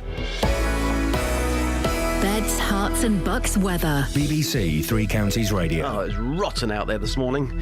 Elizabeth Rossini has the forecast. Are things going to pick up? Please say yes. Oh, yes. Yes, they are. Yes. The rain band's pushing its way eastwards, so it will continue for just a while longer, and then after the next couple of hours, it will start to dry out and brighten up, actually. So by the time we get to lunchtime, it should be nice and bright across just about everywhere, apart from perhaps eastern areas of Hertfordshire, and we'll get some spells of sunshine. The only thing is it will be quite blustery. There'll be a fairly brisk northwesterly wind. It's quite a chilly wind, and it will take the edge off the temperatures somewhat. So not really feeling warm, but there will be some sunshine out there. Top temperatures up to 11, possibly 12 Celsius, 54 in Fahrenheit. So certainly cheering up into the afternoon. Overnight tonight, we'll lose the strength of the wind. It will be quite cold. We could see temperatures just dip low enough for a touch of rural frost actually across the three counties. So a really cold night to come. And then into tomorrow, chilly but bright, sunny through the morning for many of us, and then gradually we'll see things cloud over as we head into the afternoon. So temperatures up to 10 or 11 degrees, fairly quiet day tomorrow, and then over the weekend it's looking wet, it's looking windy at times too, and temperatures are going to get a little bit milder, so that's the good news, and it's looking quite settled at the moment into next week. Of course, Easter holidays, you want to entertain the kids at home, well, not at home so to speak, you want the weather to be nice, and at the moment it's looking quite hopeful. That's the forecast. Elizabeth, thank you very much. Oh, here we go. Here's an admission on Twitter. This comes in from Dave. He says, I don't know if I should admit this on the programme today, but my boy band was the Osmonds. My first record was Puppy Love. Yeah, you probably shouldn't admit that, Dave, but I admire you for that tweet. Thank you very much. Decent boy bands, and the boy bands that you loved. Every weekday morning. Coming up at 9 on the Big Phone In this morning. Is it a good idea to make jobless teenagers work for their benefits? How would you like this country to stand up to President Putin? Are you surprised to see British people being blatantly racist? The JVS Show. I think we've got to get over this issue about racism doesn't exist. It has existed. It will probably carry on existing. What I wanted to say is they've got this completely the wrong way round. You know, that is also true. That is also true. You will always get some, but they are such a minority. Oh, the man's a buffoon. Get him up, get him out of bed, give him a sense of purpose. The JVS Show. Do you think we have got to, as a country, start taking this issue more seriously? Every weekday morning on BBC Three Counties Radio. On FM, AM, online and digital radio. This is Justin Dealey. On BBC Three Counties Radio. Got a a great story to come very soon about wedding receptions that involve a clown. Now, a Watford man who used his dead grandmother's blue badge for 4 months has been prosecuted. 32-year-old Talat Rayo was stopped and questioned by Herts police and fraud investigators from the Borough Council last December. But while some authorities are cracking down on blue badge fraud, many are not, according to the campaign group Disabled Motoring UK. Helen Dolphin is their Director of Policy, joins me live right now. Helen, good morning to you. Good morning. Good morning. So why are some councils doing better than others here then, Helen? Because there's nothing which tells a council that they have to do any enforcement, and some of them look at their budgets, I think, and think, actually, it's not really worth it, I'm not going to bother. Whereas others, they think, actually, we are going to enforce this, we're going to ensure that it's a scheme, used by disabled people, and so they go, and they do some really good work. So it just seems to depend on what a council's priority is. But how can some people think it's not worth it? How can they think it's right to have somebody driving around using a blue badge when they shouldn't be using that blue badge? I don't get that, Helen. Some deny it, that it's even a problem. Some have written to me when I've said, why are you doing nothing, to say, oh, it's not a problem in our area. And I think, well, how on earth do you know unless you actually go out there and enforce it? Because you can't tell by looking in, someone's car if that badge is being genuinely used or not. You actually need to, make checks, which is what enforcement teams do. They phone up badge holders to check where they are, that kind of thing. That's what has to be done, not just the odd cursory glance in a car. What's the worst that could happen? So let's just say I had a blue badge that I was using. I was using it for argument's sake, 5 years, and I've been caught out. What's the worst that could happen in that situation to that person if they're caught? You could get a fine of up to £1,000, but that fine could be for each occasion that you were caught using it. So it could be more than 1,000, if you see what I mean. A fine of up to £1,000? But it's only a fine. I'd like to see, kind of points on people's driving licences, maybe even, driving bans, so people can actually feel, the inconvenience they may have caused a disabled person who was, possibly not able to park at all and, hadn't had to go home. That's interesting you're talking about a ban on driving there, because unless you actually go out and do something and you get tough with something like this, people will continue to take the mick, won't they? Absolutely, and if people know that nothing's being done, then again they'll just do it because they think, oh, I'll get away with it. And it's the same that happens when there's, like, in some towns when they take away any kind of parking enforcement, people park all over the place, and it all becomes, blocked for everybody because, sadly, people just don't seem to really care that they're depriving generally disabled people of being able to park. And I don't think people always realise, how important these badges are when you actually, use a wheelchair or you're walking on prosthetic limbs. It's really, really difficult, and I just wish... I was going to say, sell it to us to a certain degree, not that you have to, but there are going to be idiots listening to this right now who are driving around using these blue badges when they shouldn't be using them. And they probably think, oh, it's perfectly fine, what's the problem? I've got a badge, it's not going to bother anybody, I get something from it as well. What's your message to those people? Why is it so wrong what they're doing? I think that people think it is a victimless crime, and it's not. And we have so many of our members that have phoned up. People have missed, hospital appointments because they've got there, and every single bay has been taken up, not necessarily by a holder. And if you are disabled, you need to be able to open your door, usually to its widest point, to kind of clamber out of your car or to pull your wheelchair up. So it can make life, really quite difficult. And I just, disability isn't something that only happens to a small number of people. At the end of the day, 1 in 4 of us will probably end up with a disability, or someone in our family. So maybe people could just spare a thought for some of us that have unfortunately become disabled and have to rely on these badges. At the end of the day, I would happily give anyone my badge if I didn't have to be disabled. It's not a difficult choice, it's really not. And I was in Boreham Wood recently talking about this as well. Well, we're a number of people there. There's loads of disabled bays, and people are just parking in some of those bays without a care in the world. No badge at all, by the way. Just parking in the space, and out they get. They pick up their cigarettes, their newspaper, go and get a coffee, whatever. Get back in the car, off they go. It's a major problem in that car park. Again, people just think they can do what they want.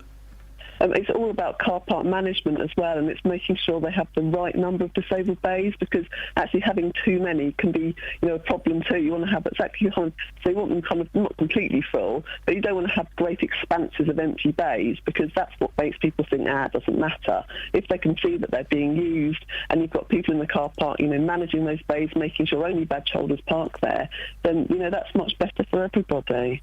Helen, do you think, and just lastly, we know that people are doing this, hence the reason we're talking about it today. Do you think that somebody might phone my programme today, well, not my programme, Iain's programme, do you think somebody might phone the programme and come on and admit to doing this? Do you think somebody might do that? Because I'd love to hear from that person as to why they think it's right. Do you think somebody might phone and do that? I'm sure it's very likely. I mean, I've been out with fraud teams, and we've, just in one street, we found 5 cars that were misusing badges. So, it's absolutely right. So there's so many people doing it, and until all councils start, enforcing it, then it's just going to continue. So I wouldn't be surprised if you have a number of people that come on, and I hope that maybe at some point that they will, change what they're doing and realise that it's not, not hurting anybody, because they are. They probably think they're doing absolutely nothing wrong. Helen, thank you very much. Appreciate your time. Thank you. That's Helen Dolphin there, joining us live on the programme. Yeah, if you have been using a blue badge for a few years, and to be fair, you probably think, well, what's the problem? What's the issue? Like to hear from you, but also, as Helen was saying there, it's a major problem. It's not just about people using these badges fraudulently. It's about people that think they can park in disabled bays and get away with it. We know it's going on. We'll take your thoughts on the phones, the texts and the email between now and 9. Across beds, hearts and bucks. This is Justin Dealey. BBC Three Counties Radio. Back to the ladies. Yes, I've got my megaphone in the house today. So we're talking about boy bands. Ladies, are you ready for this one on the big phone in today? Boy bands that deserve respect in an often not respected market. This comes in from Daz. Who do you reckon he's gone for? 1990s boy band. E17. Yes. Why not? Calling them a band is one thing. I'm not sure. Oh no, they're a band. Only 2 of them did anything, didn't they? Well, Big Tone, he wrote all the songs. Yeah. So and then Brian did the singing. Yep. And the others did the roofing. No, they stood in the background wearing Parker jackets. Very nice Parker jackets, actually. Yeah. Got to keep warm when you're not moving very much. I love the way Dad says here, I think E17 deserve more credit than they actually received. Yeah, I think so. Tony Mortimer's a dude. He is. He joined me on my Christmas programme, and Stay Another Day, he told me the story behind that song. It wasn't actually meant to be a Christmas song, but when I think about Christmas, and yes, we're talking about Christmas in March, when I think about Christmas, I think about that song. That is an absolute classic, that song. I'm just writing an email back to someone who's a bit annoyed. About what? What, E17? Apparently, our portrayal of motorcyclists has been one-sided. He sent us an email through. He's from a motorcycling club. But I don't think he's listened to the programme. Because we're not saying it's motorcyclists, are we? We're saying it's a select number of young people who are riding their off-road bikes quad bikes on the pavement, on the road with no helmets and no registration numbers, and on parkland. We're not saying it's everyone who rides a motorbike. I don't think that's ever come across, has it? I had a couple of messages yesterday on my Facebook page about this as well, and, look, it's a story that we've covered all week. People are telling us what's happening where they live. I don't think there can be any arguments about the coverage this week at all. All right, well, Mario, if you're listening, I don't think you are, because I don't think you've heard what we've actually said, but you're obviously annoyed. Come on, I'm just going to send him an email back, and hopefully we'll hear from him before 9 o'clock. Thank you. And Ted, he says, Bros, when will I be famous? That was a good boy band and a good song. Ted, you've hit the nail on the head. Thank you very much. 2 minutes to 8 now. Travel news for beds, cards and bugs. BBC Three Counties Radio. The A5 between Dunstable and the M1 is closed in both directions between Lynch Hill and Luton Road. It's causing long delays on both approaches because of a police incident. On the M1 southbound, there are 20-minute delays between junction 13 for Milton Keynes South and 12 for Flitwick because of a 3-car accident earlier. And also on the M1 southbound, it's looking really slow on the cameras between junction 10 for Luton Airport and 9 for Redbourne. It's also looking really wet and rainy on the road surface, which could cause problems with visibility. On the M25 anti-clockwise, we're hearing that it's stop-start between junction 17 for Maple Cross and 10 for the Wisley interchange. And in Chiswell Green on the A405 North Orbital Road, that's looking very busy around Watford Road at the Shell roundabout. On the trains, the 807 service from Luton to Bedford is delayed by 10 minutes. Samantha Bruff, BBC Three Counties Radio. Thank you, Samantha. More travel news for you in 15 minutes' time. So lots we're talking about. HS2 Bedfordshire Police are coming on the programme today to talk about those nuisance riders in Houghton Regis, and also we're looking for the decent boy bands, the creme de la creme. Local and vocal across Beds, Herts and Bucks. This is BBC Three Counties Radio.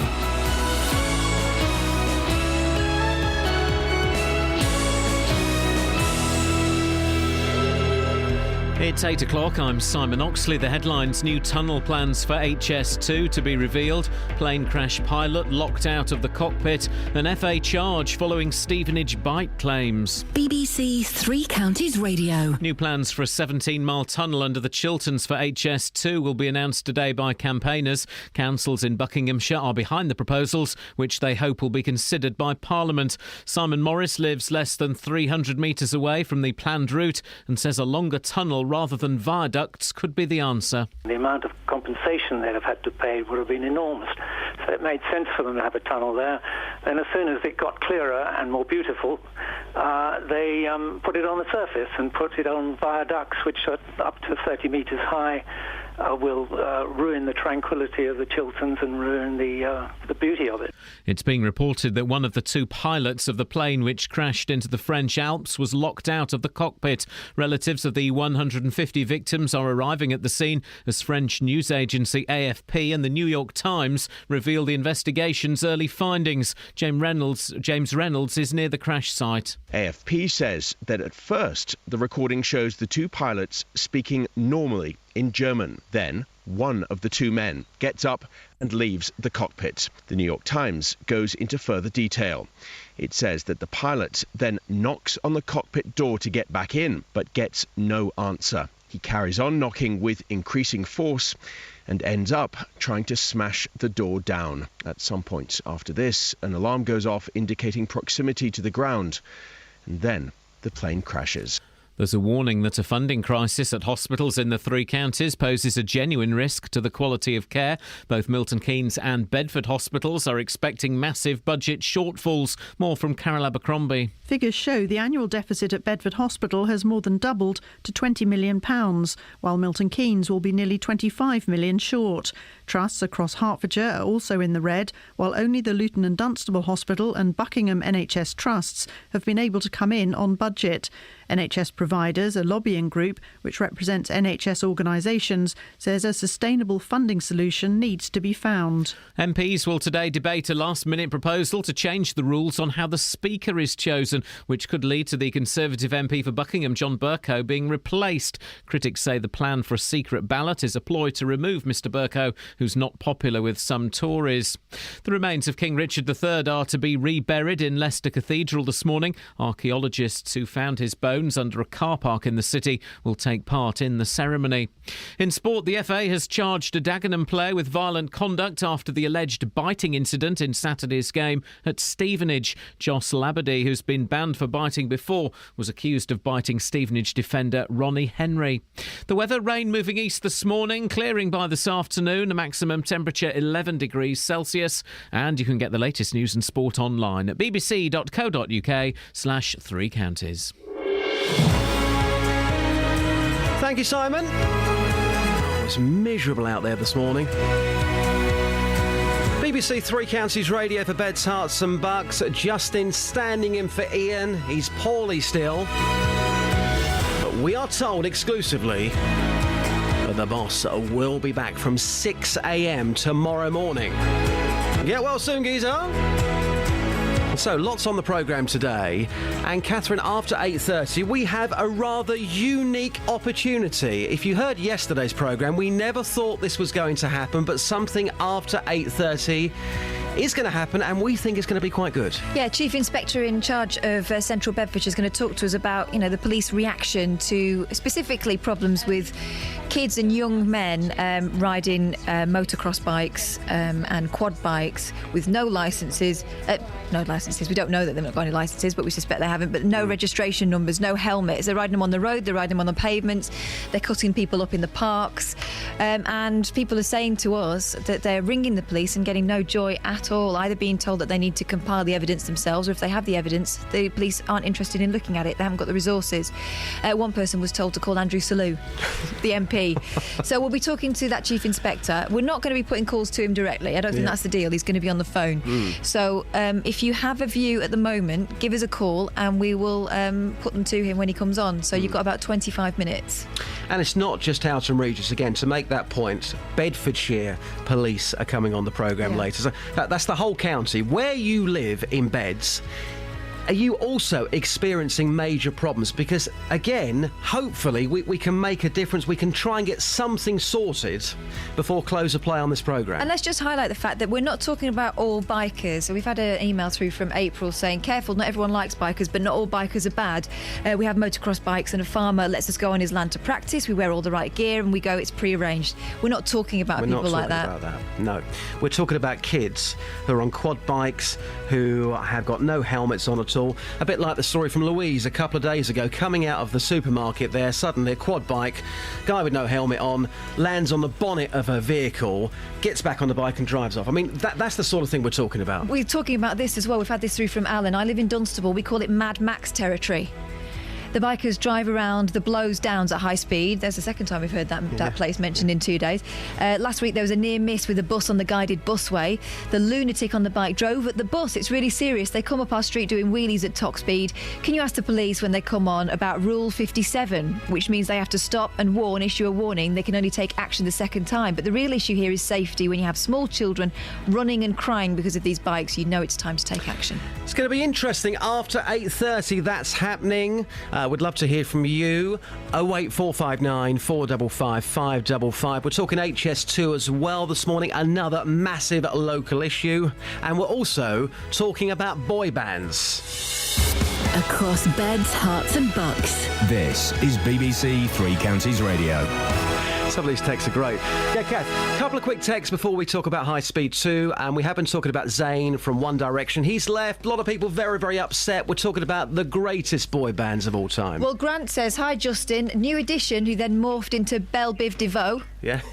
New Kids on the Block, Brother Beyond, and the dreadful Blazing Squad, says Grant. Brother Beyond. You know what? The other week, I was driving home from work. I went into the cupboard downstairs. I thought, you know what? I need a fix. I went into the cupboard. I pulled out a Brother Beyond CD. It was called Get Even. I listened to it on the way home. By the time I got home, I was high as a kite, a legal high. Ben in Buckingham says he's not afraid to admit he likes a bit of the Backstreet Boys. E17, Blue and Boyzone, they've all made some decent tunes. Ben sounds like he's quite partial to boy bands. And Mrs B in Aylesbury says the best boy bands has to be Bob Marley and the Wailers. Do they qualify? We'll take it anyway, we'll take it. And Hanson, says Beverly in Northampton, she cried a lot. Yeah, music that you cried over. Not because it's dreadful, by the way, but... It moved you? Yeah. Told you about when I was really pregnant watching a Celine Dion concert on Sky. I mean, the fact that I even chose to watch that suggests I was in an altered state. But yeah, I was in tears. It was just so beautiful. You should be utterly ashamed of yourself. Hormones. As a human being. Yes, too hormonal in that situation if you're crying over Celine Dion's music, that's for sure. So yeah, great boy bands as well. You can text me 81333 and start your message with 3CR. Now, another day and another set of reports on High Speed 2. Yesterday saw the publication of a critical House of Lords report on the economic case for High Speed 2 that said it hasn't been made. Well, today, another day, two reports are coming out now. One calling for a tunnel under the Chilterns. That's going to be unveiled by campaigners. including councils in Bucks. And another government report is due out on the whole project as well. Ray Payne is a consultant with the Chiltern District Council. He joins me now. Ray, a very good morning to you. Good morning. Lots to get through here. These reports keep on coming out. I think the interesting thing for me this morning, as somebody who's heard about this story for years now, is this tunnel going through the Chilterns. Tell us more about that. Indeed. The first point of correction is I'm actually on the board of the Chilterns Conservation Board. OK, apologies for that. Not at all. Appointed by the Secretary of State. This is something that the four statutory bodies that look after the Chilterns, that's Aylesbury Vale, Bucks County Council, Chiltern District and the Conservation Board, have produced in the last 6 months or so. And it is an authoritative document which deals in principle with the notion of having long linear infrastructure projects through protected landscapes. And of course the Chilterns is in the way of HS2 as it comes out of London and heads towards Birmingham. So what we have in the current proposal is a 24-kilometre long tunnel from the M25 to just past Wendover, in comparison to the government's proposed scheme, which is 13 kilometres in a tunnel and 12 kilometres on two viaducts, two concrete box tunnels and a variety of embankments and cuttings. So in a nutshell, Ray, this would hopefully save the countryside, correct?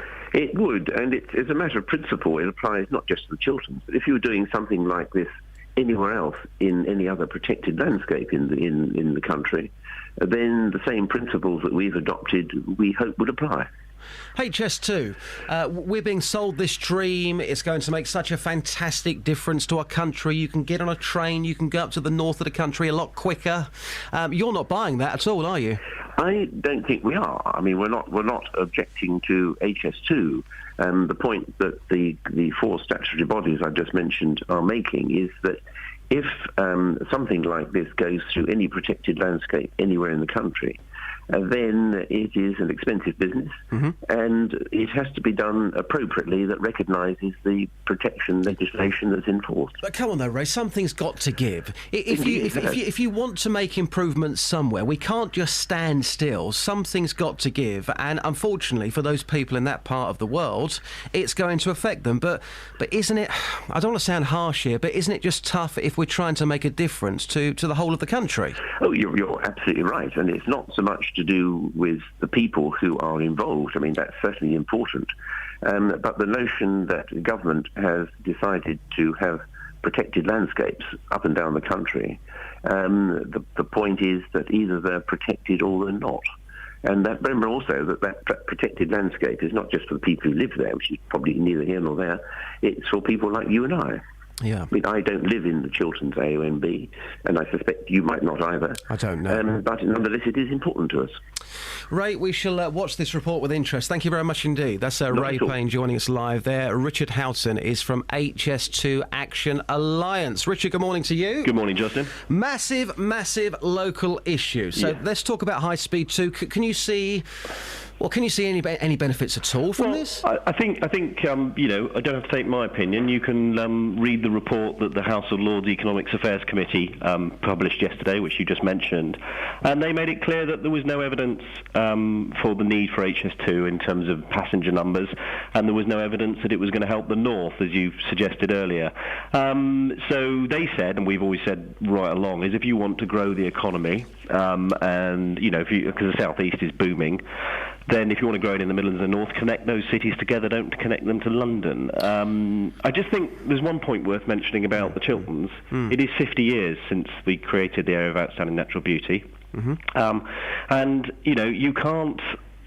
You either protect it or you don't. You can't protect it a little bit. And I think people may be confused as to what type of train line's going through. This isn't going to be like the Chiltern line.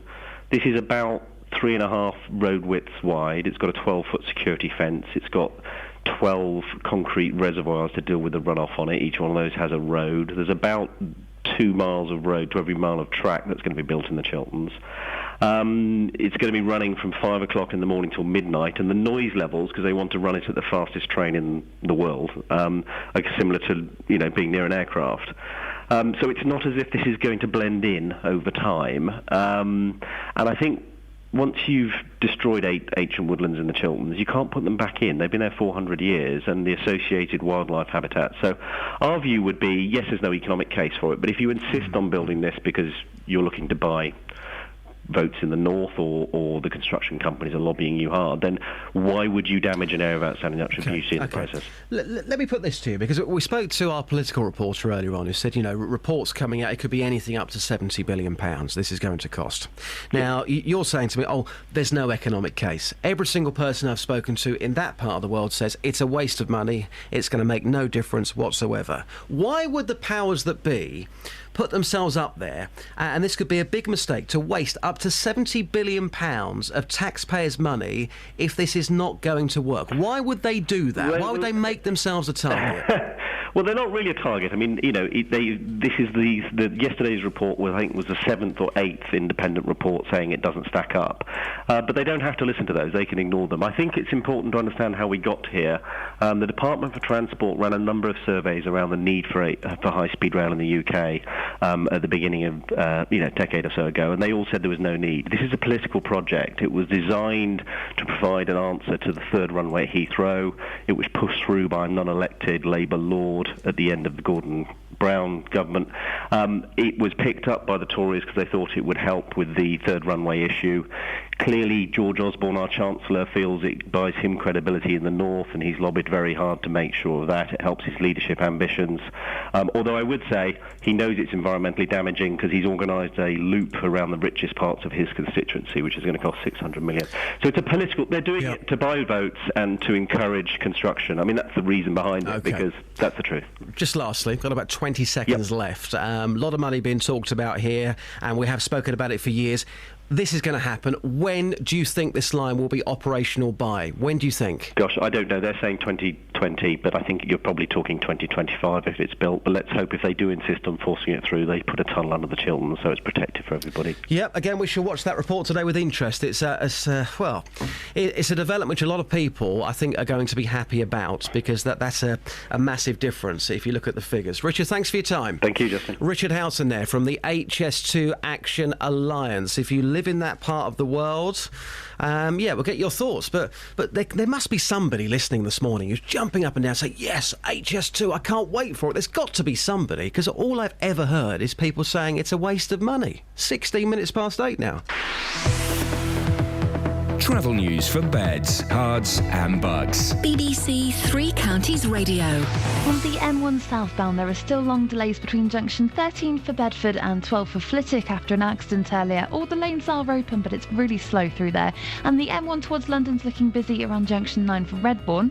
The A5 is still closed in both directions between Dunstable and the M1. It's the closures between Lynch Hill and Luton Road, and it's causing queues from Half Moon Lane and from Hollybush Lane. On Brooketwood on the North Ilverton Road, there are queues around the M25 junction 21A roundabout, and looking at the speed sensors in Hitchin on the A505, there are queues eastbound between Willow Lane and the A602 Parkway through the roadworks. The 8:40 train from Luton to Bedford has been cancelled. Samantha Bruff, BBC Three Counties Radio. Thank you, Samantha. More travel news on the way for you just before 8:30. So, the headlines you're waking up to this morning, as you heard there a moment ago. New plans for a 17-mile tunnel under the Chilterns for High Speed 2. They'll be announced today by campaigners. It's being reported that one of the two pilots of the plane which crashed into the French Alps was locked out of the cockpit. And the FA, and this is an unbelievable story, the FA has charged a Dagenham player with violent conduct after the alleged biting incident in Saturday's game at Stevenage. BBC Three Counties Radio.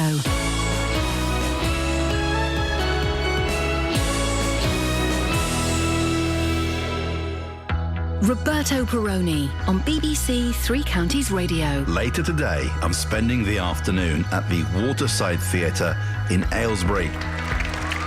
It's all in aid of a new show that's being rolled out across the country aimed at helping injured military personnel. When you're injured, you become incredibly vulnerable, but you lose your voice. So this was all about giving a voice back. You'll also hear from one of the project's main ambassadors, Ray Winston. The big thing with these guys is self-esteem after an injury's occurred, whether it be physical or whether it be mental. Roberto Peroni. Live from the Waterside Theatre in Aylesbury. Today from 3 here on BBC Three Counties Radio. On FM, AM, online and digital radio. This is Justin Dealey. On BBC Three Counties Radio. Yep, standing in for Iain. Iain back with you first thing tomorrow morning. JVS is here from 9. Morning, Jay. I'm keeping a safe distance from you today after your threats yesterday of physical violence. Listen, the threat was there 10 years ago. Get over it, all right? Right? Oh, I see. Listen, so you don't any longer want to punch me? No, look, as I said yesterday, a lot of people were talking about this, what we call a two-way in the business, saying how much they enjoyed the conversation between us yesterday. I was just being honest. 10 years ago, I wanted to give you a slap. You're nothing if not honest, Justin. That's true. But now, listen, back then, I didn't respect your talent. It gets worse. I didn't respect your taste in music. Do you know what? I just didn't respect you, full stop. You mate. just didn't like me very much. Well, the feeling was absolutely mutual. Exactly, but now we go out for lunches together. You're a great guy. Listen, I've grown to like you, and I like you a hell of a lot. I now think you are quite possibly in the top 20 most talented broadcasters in the country.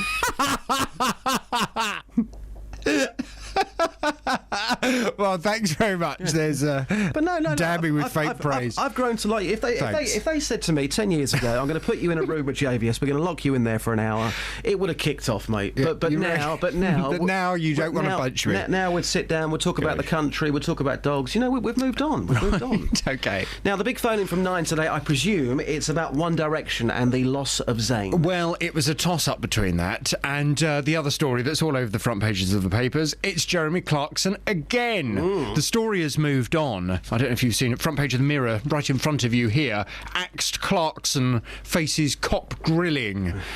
He's been sacked by the BBC, and now Yorkshire police may take action against Jeremy Clarkson for punching his producer.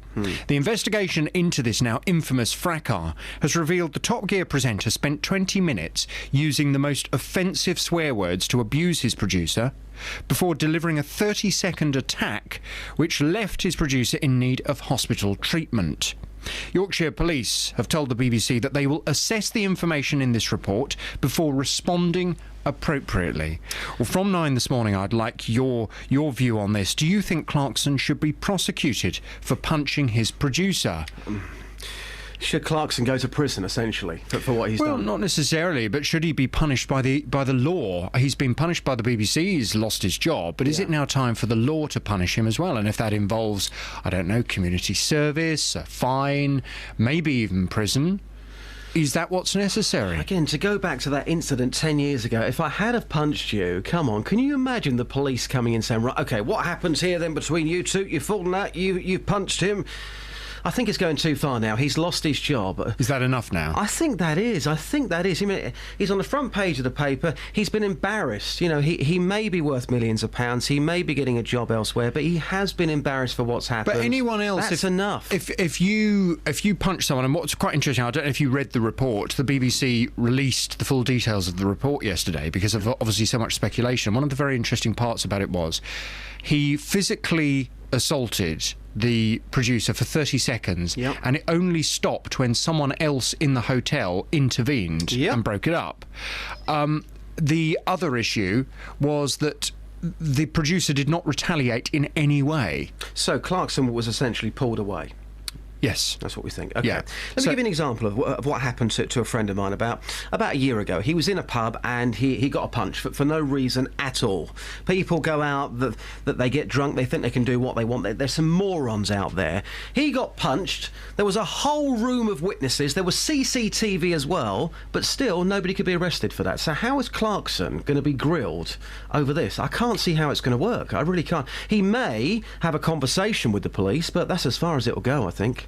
Well, from 9 this morning, I'd like your reaction to this. Do you think Clarkson should be prosecuted for punching his producer? Your call on 08459 455 555. Stay there for a second. Graham, can you hang on for a second? Is that okay, boss? No worries. Lovely. Chris, can you hang on? Yep. Lovely. Thank you very much. Have you seen my new video on the Facebook page? No, I've heard you talking about your new video. Yes, this Saturday between 12 and 2 on my show, 2 hours of musical sensations. It's Ladies' Day, so it's 2 hours... It's 2 hours of the greatest female pop stars of all time. I was in Stevenage yesterday, dressed up as Madonna, This, yes. talking to people about their favourite female pop stars. That video is on our Facebook page. And can I say a big hello to all the people who came down yesterday thinking I wasn't going to do that. I did that. They came down with their cameras. My shoes, I had ladies' shoes, size 10. I gather they made your legs look amazing. I've heard this from some of the girls in the office. They said Justin's legs looked amazing in heels. Didn't have to. Just happened naturally. My shoes had J-Dog written on them. You can see that video on our Facebook page. Go and have a look. Right. Great makeup. And if you need this at 9 o'clock, I thought your show at 9 o'clock needed a bit of a lift, but hand over. Okay. So you can have this. Hi, this is JVS on the phone in today. We're talking Clarkson. Should he be grilled by the cops? Yes or no? Call me now. If you need that megaphone, it's Thanks there for... Oh, I may borrow that. Thank you. Thank you, Jonathan. Have a great show. Thank you, Justin. Take care. Still would have sorted him out 10 years ago. Right, Graham, good morning to you, sir. Morning, Joe. Sorry to keep you waiting. We're talking bikes. Bedfordshire Police live on the show after 8:30, we believe, so they tell us. What would you like to say, Graham? I just think that the parents have got to take some responsibility for this.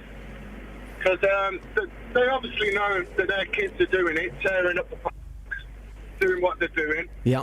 And, if you don't send your children to school, you get punished, you can go to prison. I want, when these kids do get caught, I want something done to the parents as well, because they're just turning a blind eye to it. I don't know. You see, from the stories that I hear, and here's a story about what I've heard. Somebody has turned up in a van, which has got 2 or 3 bikes in the back of that van. They're given to the kids. Then they go off on the bikes. Well, how would a parent know? How would a parent know what their child is up to 24/7? They're not going to know, are they?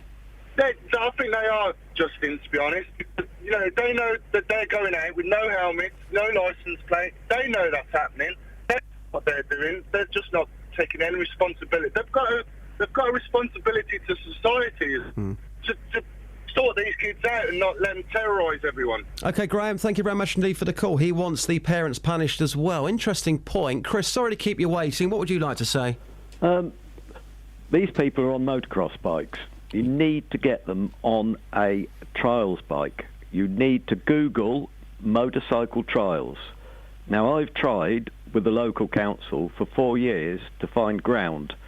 It took a year to get over to the council what I wanted. Found a piece of ground, then the locals kicked off, and that got stopped. Chris, I'm going to stop you there. I'll tell you why. Because as valid as your point may be, and again, I appreciate you phoning in this morning, I don't think it's going to make any difference. I'll tell you why. Because these kids, I'm taking myself back to when I was younger. I did some bad things when I was younger. I was certainly no angel, and I'll be open and honest about that. But these kids, they're getting off on the thrill of doing something wrong. So if you gave them an area, they wouldn't use it, would they? Come on.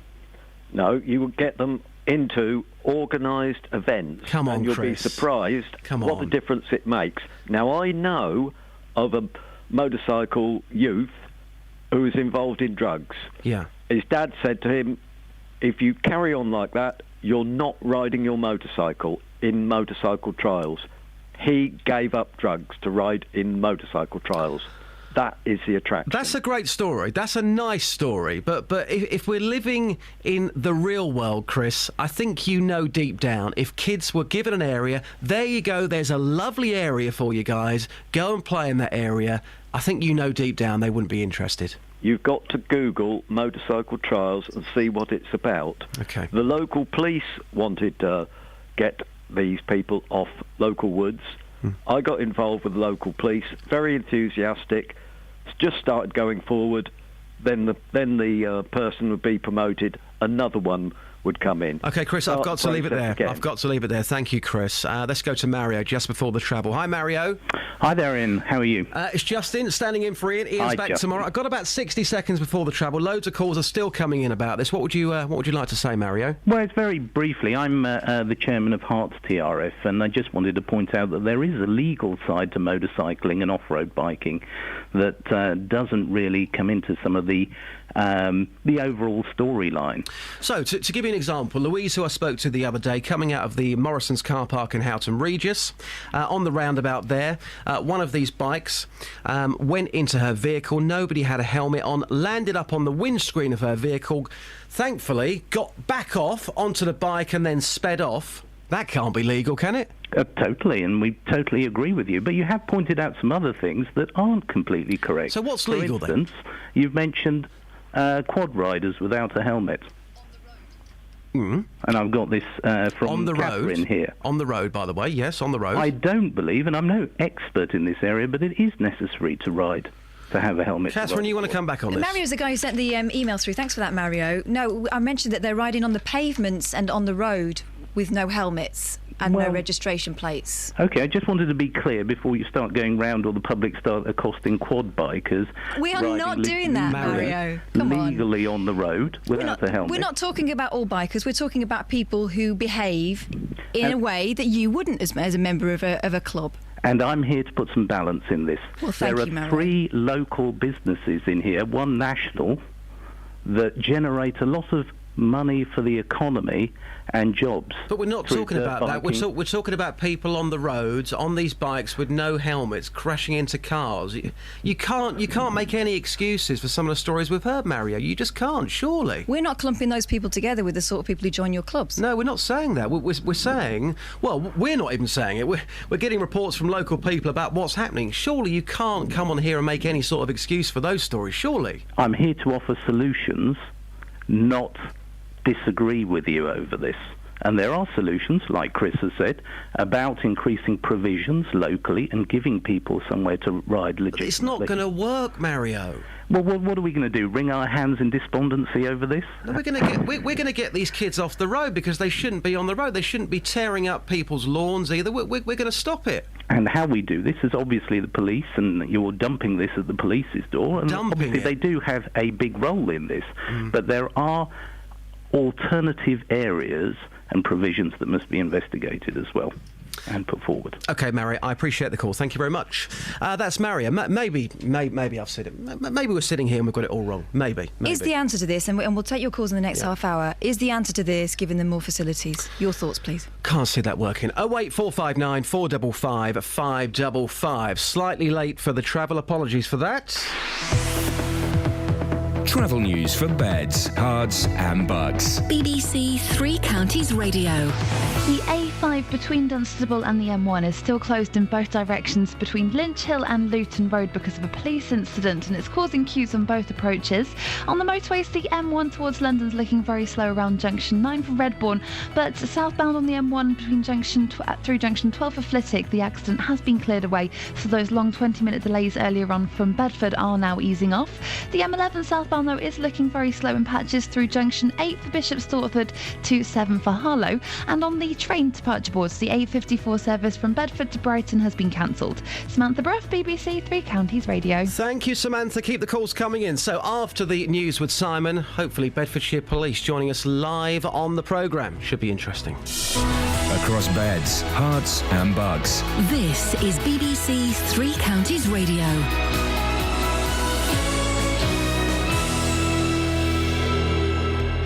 The headlines: new plans for a 17-mile tunnel under the Chilterns for HS2 will be announced today by campaigners.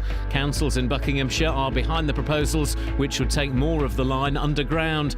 Air safety officials are investigating whether one of the pilots of the crashed Germanwings plane could have been locked out of the cockpit. Families of the victims are travelling to the scene in the French Alps this morning. And Bedfordshire Police say they expect the A5 to reopen south of Dunstable in the next hour. They're carrying out warrants at a traveller's site on land next to the A5 at Caddington. Three Counties Sports. BBC Three Counties Radio. The FA has charged a Dagenham player with violent conduct after the alleged biting incident in Saturday's game at Stevenage. Joss Labadie, who's been banned for biting before, was accused of biting the hand of Stevenage defender Ronnie Henry as the pair clashed in the closing minutes. The incident is still being investigated by Hertfordshire Police, but Labadie has until 6 p.m. next Tuesday to respond to the FA charge. Milton Keynes Dons duo Ben Reeves and Will Grigg played for Northern Ireland in last night's 1-0 defeat by Scotland in Glasgow. It was Reeves' full debut. Watford's Ikechi Anya played the full game for the Scots. Meanwhile, Watford striker Odion Ighalo made his debut for Nigeria in their 1-0 defeat by Uganda. And Luton have extended the loan of West Ham striker Elliot Lee until the end of the season. Football fans are set to protest against the price of match tickets today by staging a demonstration outside a meeting of Premier League club executives. More from Richard Conway. This planned demonstration comes just weeks after the Premier League announced it had agreed a new £5 billion domestic TV deal. That commercial success has given renewed vigour to a campaign by fans groups which calls on clubs to limit the amount they charge travelling supporters to £20. A letter from the Football Supporters Federation, a copy of which has been seen by BBC Sport, will be distributed to Premier League chairmen at their meeting in London today. In addition to a price cap on away tickets, it also calls on those top-flight clubs which price categorise games according to the popularity of the team they are playing to stop the practice and apply a set value. And at the Cricket World Cup, Australia are playing India in the second semi-final. The winners will face New Zealand in Sunday's final. Australia scored 328 for 7 from their 50 overs. A short while ago, India were 39 without loss from 9 overs in reply. BBC Three Counties News and Sport. The next full bulletin is at 9. This is Justin Dealey on BBC Three Counties Radio. Yep, standing in for the boss. Iain Lee, hopefully back with you first thing tomorrow morning. Catherine, interesting call from Mario just before the news there. And he was kind of saying, look, give these kids an area to go to and we can sort the problem out. Maybe, I mean, I'm sitting here this morning saying that's nonsense, but maybe we have got this one completely wrong. Maybe that would solve the whole situation. Don't see it myself. Let's see. 08459 455 555. Do you think that's part of the solution?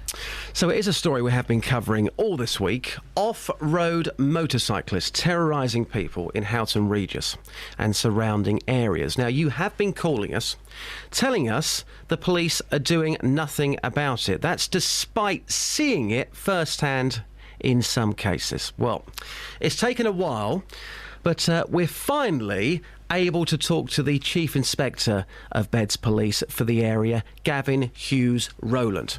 Gavin, a very good morning to you. Good morning, Justin. Thanks for coming on the programme. We were told yesterday that somebody from Bedfordshire Police wasn't going to be coming on this programme. Can I ask, first of all, why that was? Or did you get the message? Well, we did get the message, and our press office did offer a number of options for you, in fact, as early as Tuesday, and I was in a position to do the Drive Time show on Tuesday or a pre-recorded interview, and we've also issued a press statement, and that was as early as Tuesday, which I think was obviously just after Mr. Salou came on your programme. So we do take it very, very seriously, and we did offer to obviously to put our case forward and give you the information that you needed to pass to your listeners. Unfortunately, I wasn't in a position to be able to come onto your show in the morning until this morning. Well, look, there's lots to get through in a short space of time. As you know, we have heard from so many people this week, either on the phones or me personally, out in Houghton Regis, talking to people about this. More calls have come in from people having a similar experience elsewhere in Bedfordshire. I've got some audio I want you to respond to, OK? This is what Jamie had to tell us.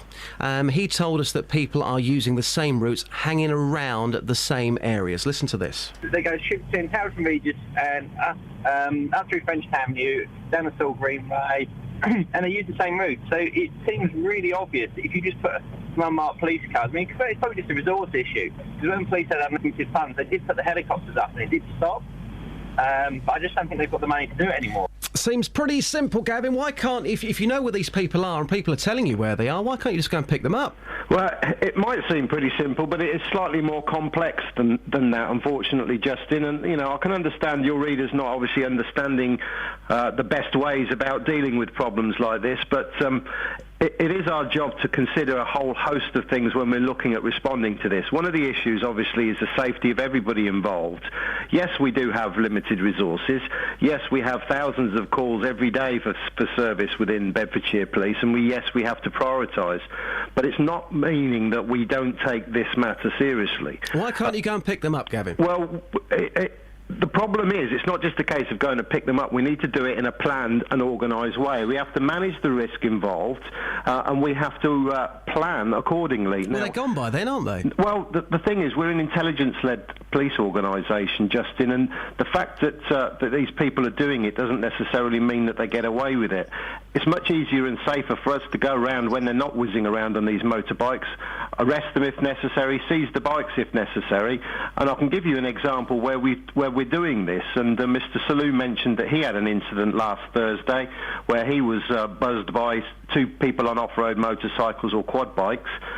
Over the weekend, we identified those individuals. We identified one had a Section 59 warning against them, and they're going to be getting their vehicle crushed. So that's the clever way about doing it, rather than running around chasing people over fields and hills. But neighbours are telling you who they are without any follow-up. Well, they are being followed up, I can assure you. And one of the reasons why I wanted to go on this show was to say that we really need the help of the community. We don't just want people saying, they're being a pest. Give us some information about them, give us a description of the individuals. If there are any identifying marks, let us know. If you're managing to take photographs of them, send them in. And I can tell you for a fact that we follow all these up. But people are telling us different. People are saying that is not the case. They've phoned you saying where the bikes are. They've even phoned you with photographic evidence, with films, and you're ignoring them, according to the people. Not everybody who's phoned this show this week can be wrong, Gavin, surely. Well, I don't know how many people in total you're talking about, but all I can say is that my understanding from the intelligence that comes in, that we follow that up. It might not be immediate, and it might be one of the things that we need to look at as far as... It's not immediate, it's not happening at all. It might be one of the things we need to do is to feed back what we've done to those people more effectively if they feel that we haven't updated them on how we've responded to their information. OK, listen to this call which came in yesterday. This is Matt, all right? Apparently localised to just how outrageous. I know that my dad has complained many occasions to the police in Dunstable because he lives in the flats near Asda in Dunstable, and the alleyway there gets bikes and mini motos and quad bikes going along it 3 or 4 times a day, and police have said to my dad that unless they actually catch someone in the act of doing it, or if he gets photographic evidence, they actually physically can't do anything about it. And I know it's driven him to the point of almost insanity. So unless people have photographic evidence, according to that person who's been told by the police that there's nothing you can do about it, is that true? Well, we do need evidence to be able to deal with people through the criminal justice process, Justin. It is really important. We can't be going on rumour and conjecture. We do need evidence. Rumour? That's absolutely right. These are not rumours, Gavin. These are people who are phoning you who have seen something. They're not rumours. I think that's insulting, to be quite honest with you. All I'm saying is we need evidence to deal with things. And if people are giving us evidence, and if people are giving us photographs, if they're giving us statements, and they're prepared to go to court, then absolutely we will follow it up. Okay, right. But what we need to do, Justin, and I must stress this point, is that when people ring up and complain, they need to give us some detail behind it so we can follow it up. And if it's not, I'd like to know about it. Right, stay there and listen to this clip then, because it's interesting what you had to say there. This is Lee. He says that he did have evidence and the police weren't interested. Here we go, and listen to this carefully. Quite Charlie, it's just, the bloke's just all fault for a start. I phoned up the police last week after witnessing motorcyclists in Dunstable on Grove Park, and I had video evidence. I phoned up the police, and guess what they done? Nothing. Wasn't interested in the video evidence.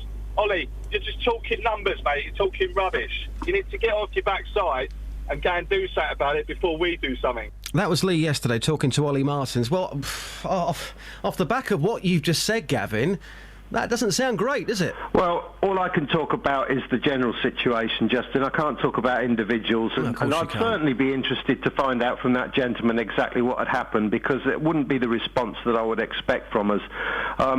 Obviously, I don't know what he's got evidentially. I don't know what he's told you what he's got. He's got CCTV. Well, I'd obviously have to see that. But naturally, if he's saying that he's got something, I would at least expect us to follow that up. And obviously, if you've got that person's details, then I can take them from you after the show, and we will follow that up.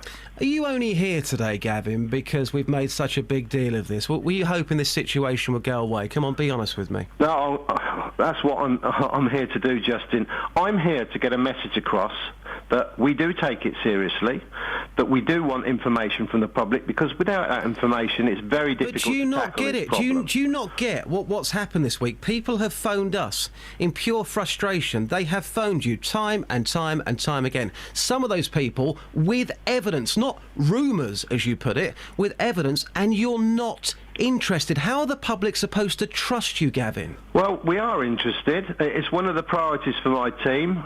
We're looking at it all the time. We're working on an operational plan like we do most years for this problem. It's not just a Bedfordshire issue, it's a national issue, and it tends to come around the warmer months. We were planning for it. We were planning for it at the start of the week, and we're still planning for it. We've got specialist resource in from our combined roads policing team.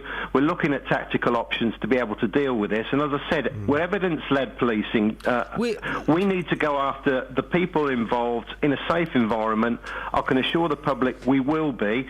It's not something that can happen overnight. These things do take time, but I can assure you we're taking it very, very seriously, and arrests and Section 59 crushings will happen. Right, OK. We had somebody saying that so frustrated they may take things into their own hands. Let's hear now a clip from Victoria, because her husband has been taking matters into his own hands. It's not just Houghton Regis. We get it in Caddington in the summer and spring.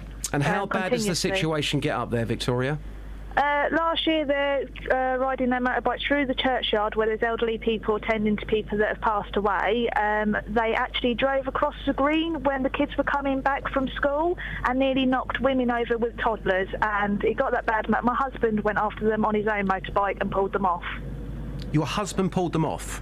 Yep, he has a motorbike and he saw it happen across the green, then nearly hitting a child, so he rode after them into the next village and pulled them off and asked them what they were doing, and just heard a general have a go at them. But they don't change. It will happen again in summer.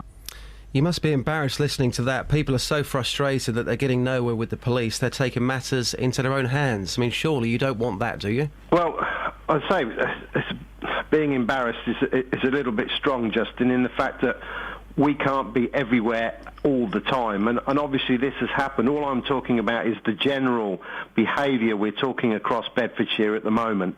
Individual instances, whatever we do as a police force, we're not going to be able to be everywhere all the time. And incidents like this really are quite poor, I would say, that this gentleman has gone and done this, because, one, he's putting his safety at risk, he's putting other people by chasing it, and that's exactly the sort of thing we want to avoid.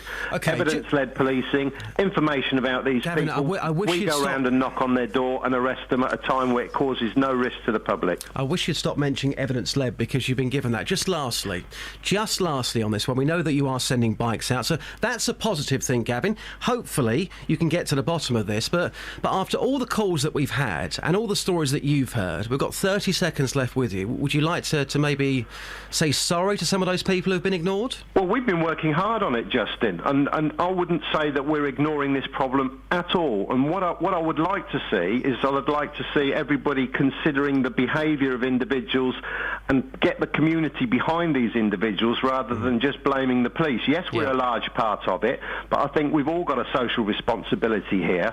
What I'd like to see is, yes, more information, yes, people embarrassing these individuals and the families that are allowing this to go on and standing behind it and saying no. Give us the information. I can assure you we are going to act on it. We're putting plans in place. We're putting significant resource into dealing with this and the thousands of other threat, risk and harm issues we have to deal with in Bedfordshire every single day. Are we going to start seeing results in a few weeks, a few months, roughly? Again, brief on time. Well, I hope so, and certainly with regards to Mr. Salu's issue, we've identified the person involved in that, and they're going to have their bike nicely squashed. So, I mean, there's something straight away, and that's the sort of evidence that we will follow up on. Good stuff. Gavin, I appreciate you coming on. Had a bit of a hard time. As you can appreciate, it's been a big local issue this week. Thank you very much. Would you mind coming back on with Iain in, say, 2 or 3 weeks' time, giving us an update? Would that be okay? Yeah, I'm sure that'll be fine. Cracking stuff. Thank you, Gavin. Appreciate it. You're welcome, Justin. There you go. The Chief Inspector of Beds Police for the area, Gavin Hughes Rowlands. We'll take your thoughts on that, please, between now and 9 on the programme. Travel news for beds, cards and bugs. BBC Three Counties Radio. In Caddington, the A5 is closed in both directions between Lynch Hill and Luton Road, so that's blocking the travel between Dunstable and the M1. It's causing queues from Half Moon Lane and from Hollybush Lane, and it's because of a police incident happening there. In Hitchin on the A505 eastbound, there are queues between Willow Lane and Parkway through the roadworks, and in Clophill, the A507 is looking very slow around Bedford Road in both directions. On the motorways, the M1 southbound is stop-start between junction 12 for Flitwick and 7 for Hemel Hempstead, and on the M25 on the speed sensors, it's looking very slow anti-clockwise between junction 21 for the M1 and 18 for Chorleywood. On the trains, the 8:54 service from Bedford to Brighton has been cancelled. Samantha Bruff, BBC Three Counties Radio. Thank you, Samantha. OK, the headlines you're waking up to this morning. New plans for a 17-mile tunnel under the Chilterns for High Speed 2 will be announced today by campaigners. And it's being reported that one of the 2 pilots of the plane which crashed into the French Alps was locked out of the cockpit. Beds, Herts and Bucks weather. BBC Three Counties Radio. Elizabeth Rosini has the forecast. Good morning. Hi, good morning. A rain band pushing its way eastwards. I think the worst of it is now over. We'll still see some cloud lingering in the afternoon towards eastern areas of Hertfordshire, perhaps at times, but otherwise drier, brighter, some good spells of sunshine developing after a couple of hours or so across the 3 counties. Temperatures up to around 11 or 12 degrees Celsius, but a fairly brisk northwesterly wind, making it feel a bit cool in any exposure to that. Overnight tonight, though, the winds will ease. We could see temperatures dip just low enough for a touch of rural frost, a cold night to come. Tomorrow, a fairly benign day of weather, really, in comparison. It'll be dry and bright. There'll be some sunshine around through the morning. Things will cloud over into the afternoon. Light winds, highs of 11 degrees. That's the forecast. Thank you, Elizabeth.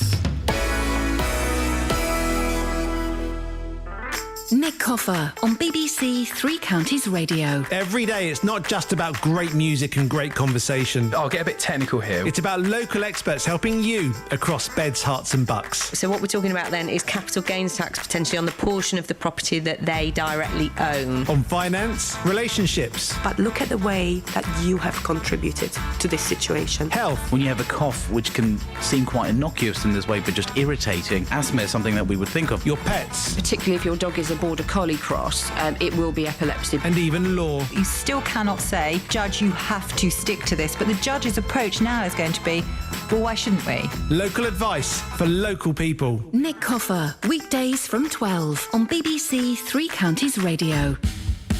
On FM, AM, online and digital radio. This is Justin Dealey. On BBC Three Counties Radio. Standing in for the boss, I'm looking looking forward to getting back on those streets tomorrow morning. Iain back with you from 6 a.m. Right, it's been a busy programme, certainly a busy last 20 minutes or so. Bedfordshire Police, who finally came on the show. Martin's here. Hi, Martin. Good morning. Martin, what would you like to say, sir? I would like to say that the issue with these children riding motorcycles illegally is a parental issue. Is it though? Come on, Martin. Is it really? Because how do parents know? How do they know what their kids are up to all the time? As a parent, I would know if my child had a motorcycle. How would you know? How would I know? The state of the clothes that come back in, right? And they would just have something about them that says they've got a motorcycle. OK. Would you know if your child was taking drugs? Absolutely. How would you know? The smell. The smell of bonfire. Let me put a scenario to you. When I was younger, and I'm going to be upfront and open about this, and I'm sorry, Mum, if you're listening right now, but I was smoking from a very early age, and what I was doing was totally wrong. But did my mum know that I was smoking? No, she didn't, because I was crafty, and kids are crafty. I don't think you can sit here and say, as a parent, I know what my child is doing 24/7. You just can't. You can't, surely. Really? Was your mum smell blind? No, but what I did... So every time you sat next to your mum, she said, "Oh, you smell a bonfire." She knew. No, she didn't know. I can assure you, she did not know. Obviously, she hadn't been around drugs the same as you and I have been. Martin, what I did, when I was smoking, I would make sure that before I went back to the house, I didn't have a cigarette for a good hour or so, and I would make sure that I went into a friend's house whose parents did... Hang on, Martin, hang on. I went back to a friend's house, and that friend, his parents knew that their child was smoking, unfortunately, okay, slightly older. So I washed my hands, I'd take the mints, I would do everything I possibly could. She had absolutely no idea at all. Kids are crafty, so the idea that you know what your child is doing all the time, it's naive. It's naive, Martin. You're saying that these parents today have absolutely no idea what their children are doing, so therefore you're condoning today's society where the parents are out of control of their children. I don't really understand the point you're making there, but let's go to Steph. Hi, Steph, how you doing? Good morning. What would you like to say, Steph? Good. What would you like to say? I'm grinning. I totally disagree with the previous gentleman's point about parenting. I've got kids of my own now. They're grown up. And I, like you, I was a smoker when I was a kid, and my mum didn't ever know about it either for exactly the same reasons. Well, if I was a kid and I wanted to be on a bike somewhere in Houghton Regis, we know that some of these bikes are put into the back of vans, they're taken to an area, the kids meet them there, they take the bikes, they go and cause havoc. If I was a crafty kid, what I would do, I would have a special set of clothes which would be in that van, and then I'll get a shower before I went home. This idea that, oh, it's the smell, you would know, is absolute nonsense. Yeah, I do disagree with that. I think in terms of the motorbike crime side itself, for me, the only way that you can deal with that is by making the punishment to the child themselves, the person that's doing the deed, that potentially carries forward and has enough gravitas that it will genuinely be a deterrent to stop them doing it. Yeah. You know, put points on their future driving licences. Make their insurance premiums go up when they get over the age to get a car. Make it actually hurt the child themselves. Make it matter. The parents have nothing to do with it at that age. Steph, it's been a stressful last 25 minutes. Can I ask you, let's end this lightheartedly. Go and look at my Madonna video, by the way, on Facebook. Me dressed up as Madonna. I think you might enjoy that. But secondly, who's your favourite boy band of all time? Oh, my good God. I'm sorry. I was a rock chick. It's going to be Bon Jovi. I mean, if John Bon Jovi walks into a bar, there you are, nice glass of wine, sitting at the bar, he walks in, what do you think you might do? I'm not very good at being girly. I'd probably go, oh, that's John Bon Jovi, and carry on with what I was doing. Steph, thanks very much indeed. Take care. Thank you. Cheers. Great Bye. stuff, Steph. We'll come to Shane in a second. Kath, we've got so many texts. Yeah, you were talking there about parental responsibility and why the parents aren't intervening. And we've had loads of text messages through. One of them from Jackie. They are not children. And we've heard this in the past. Some of these people are dads and they've got their kids on the back of the bikes. Yeah. So it's not entirely relevant, you know. Yeah, some of them will have parents who may or may not care what they're doing, but some of them are parents. You were laughing at my story a moment ago through the glass about... it was just the idea that you'd go and have a shower. Where are you going to have a shower? Well, you could have a shower at a friend's house. It's a lot of effort. Maybe they're a member of the gym. You know, kids are crafty, and this idea that the kids aren't, sorry, again... Well, I mean, they're not all kids. I think that's part of the argument that we've got to pay attention to. OK, Shane's in Dunstable. Hi, Shane. Hello there, good morning. Shane, what would you like to say, sir? So, a couple of things across all the arguments here. Firstly, I don't agree with the police for saying that they need more evidence and everything, because lots of people, ourselves included, have collected video evidence of these people. Yep. We know who they are. They're neighbours. They live in the local area, so we know exactly who they are, because we see them all the time. On the flip side, it's not completely the police's fault with the cutbacks that they've had over the last few years. Even Dunstable Police Station at night is closed, so the nearest police are in Luton now. So, you know, they can't be everywhere where these things are happening. And also, when these guys are riding around the neighbourhood, it's literally a 30-second, a minute blast and they're gone. Absolutely. And you can't catch them. I think the frustrating thing is a lot of people like you have gathered evidence. And Beds Police, going back to what Gavin said, he talked about we don't just need rumours. Well, people like you haven't got a rumour, you've got evidence. And you, like a lot of people, have been ignored. That's the frustration. You can talk about police numbers, but if you're going to the cops and you say, right, there's the evidence, what more do they want? Yeah, all I can hope is that they're actually building a case about it that would be substantial enough to actually nail these people. But also going back to actually who these people are, they are, a lot of the time, they are guys in their early 20s. They're not just kids. They're actually young louts and thugs. Yeah. They wear the grey tracksuit bottoms, the hoodies, they keep their hoods up, they ride around with no helmets. The bikes themselves are probably stolen anyway. So even if you catch the bike and crush it, they'll just go out and nick another one from someone. We don't know. In saying that, Shane, when I go to the gym, I wear some jogging bottoms and a hoodie, all right? Yeah, that's the environment for it.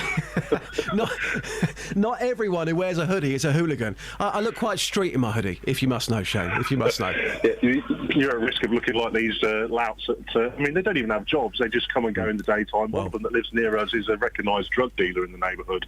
Again, that's been reported to the police. Pass it on to the police because they do take it seriously. Thank you, Shane. Take care. No worries. All the best. Sorry we can't get any more calls on. It's been a frantic programme today. Hopefully the boss, Iain Lee, back with you first thing tomorrow morning and me back on the streets. JVS, stay tuned. He's up next.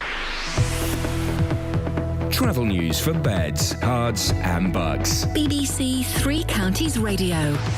The A5 is still closed in both directions between Lynch Hill and Luton Road, which is causing long delays between the Dunstable and the M1. On the A41 Friarage Road in Aylesbury, that's looking really busy on the speed sensors between the Oxford Road roundabout and the Walton Street roundabout. And looking at the M1 southbound, it's stop-start between junction 12 for Flitwick and 7 for Hemel Hempstead. And it's also looking really slow towards London from junction 6 for North Watford towards junction 5 for the A41. On the M25 anti-clockwise, it's slow from junction 21 for the M1 towards junction 16 for the M40. Samantha Bruff, BBC Three Counties Radio. Thank you very much indeed, Samantha. Some more travel news on the way for you just before 9:30. Thank you so much for your calls, texts and emails. Iain hopefully back with you first thing tomorrow. Mark says, J-Dog, I hope Iain brings back some good vinyl tomorrow. Yeah, Vinyl Friday. And also Jackie says, best boy band. It's got to be Boyzone. Thank you once again. Take care. Local and vocal across beds, hearts and bucks. This is BBC Three Counties Radio. Thank you, Justin. Good morning. Welcome to the JVS show. I'm Jonathan Vernon-Smith. It's Thursday. It's 9 o'clock and on today's Big Phone In. Do you think Clarkson should be prosecuted for punching his producer? He's been sacked by the BBC and now Yorkshire police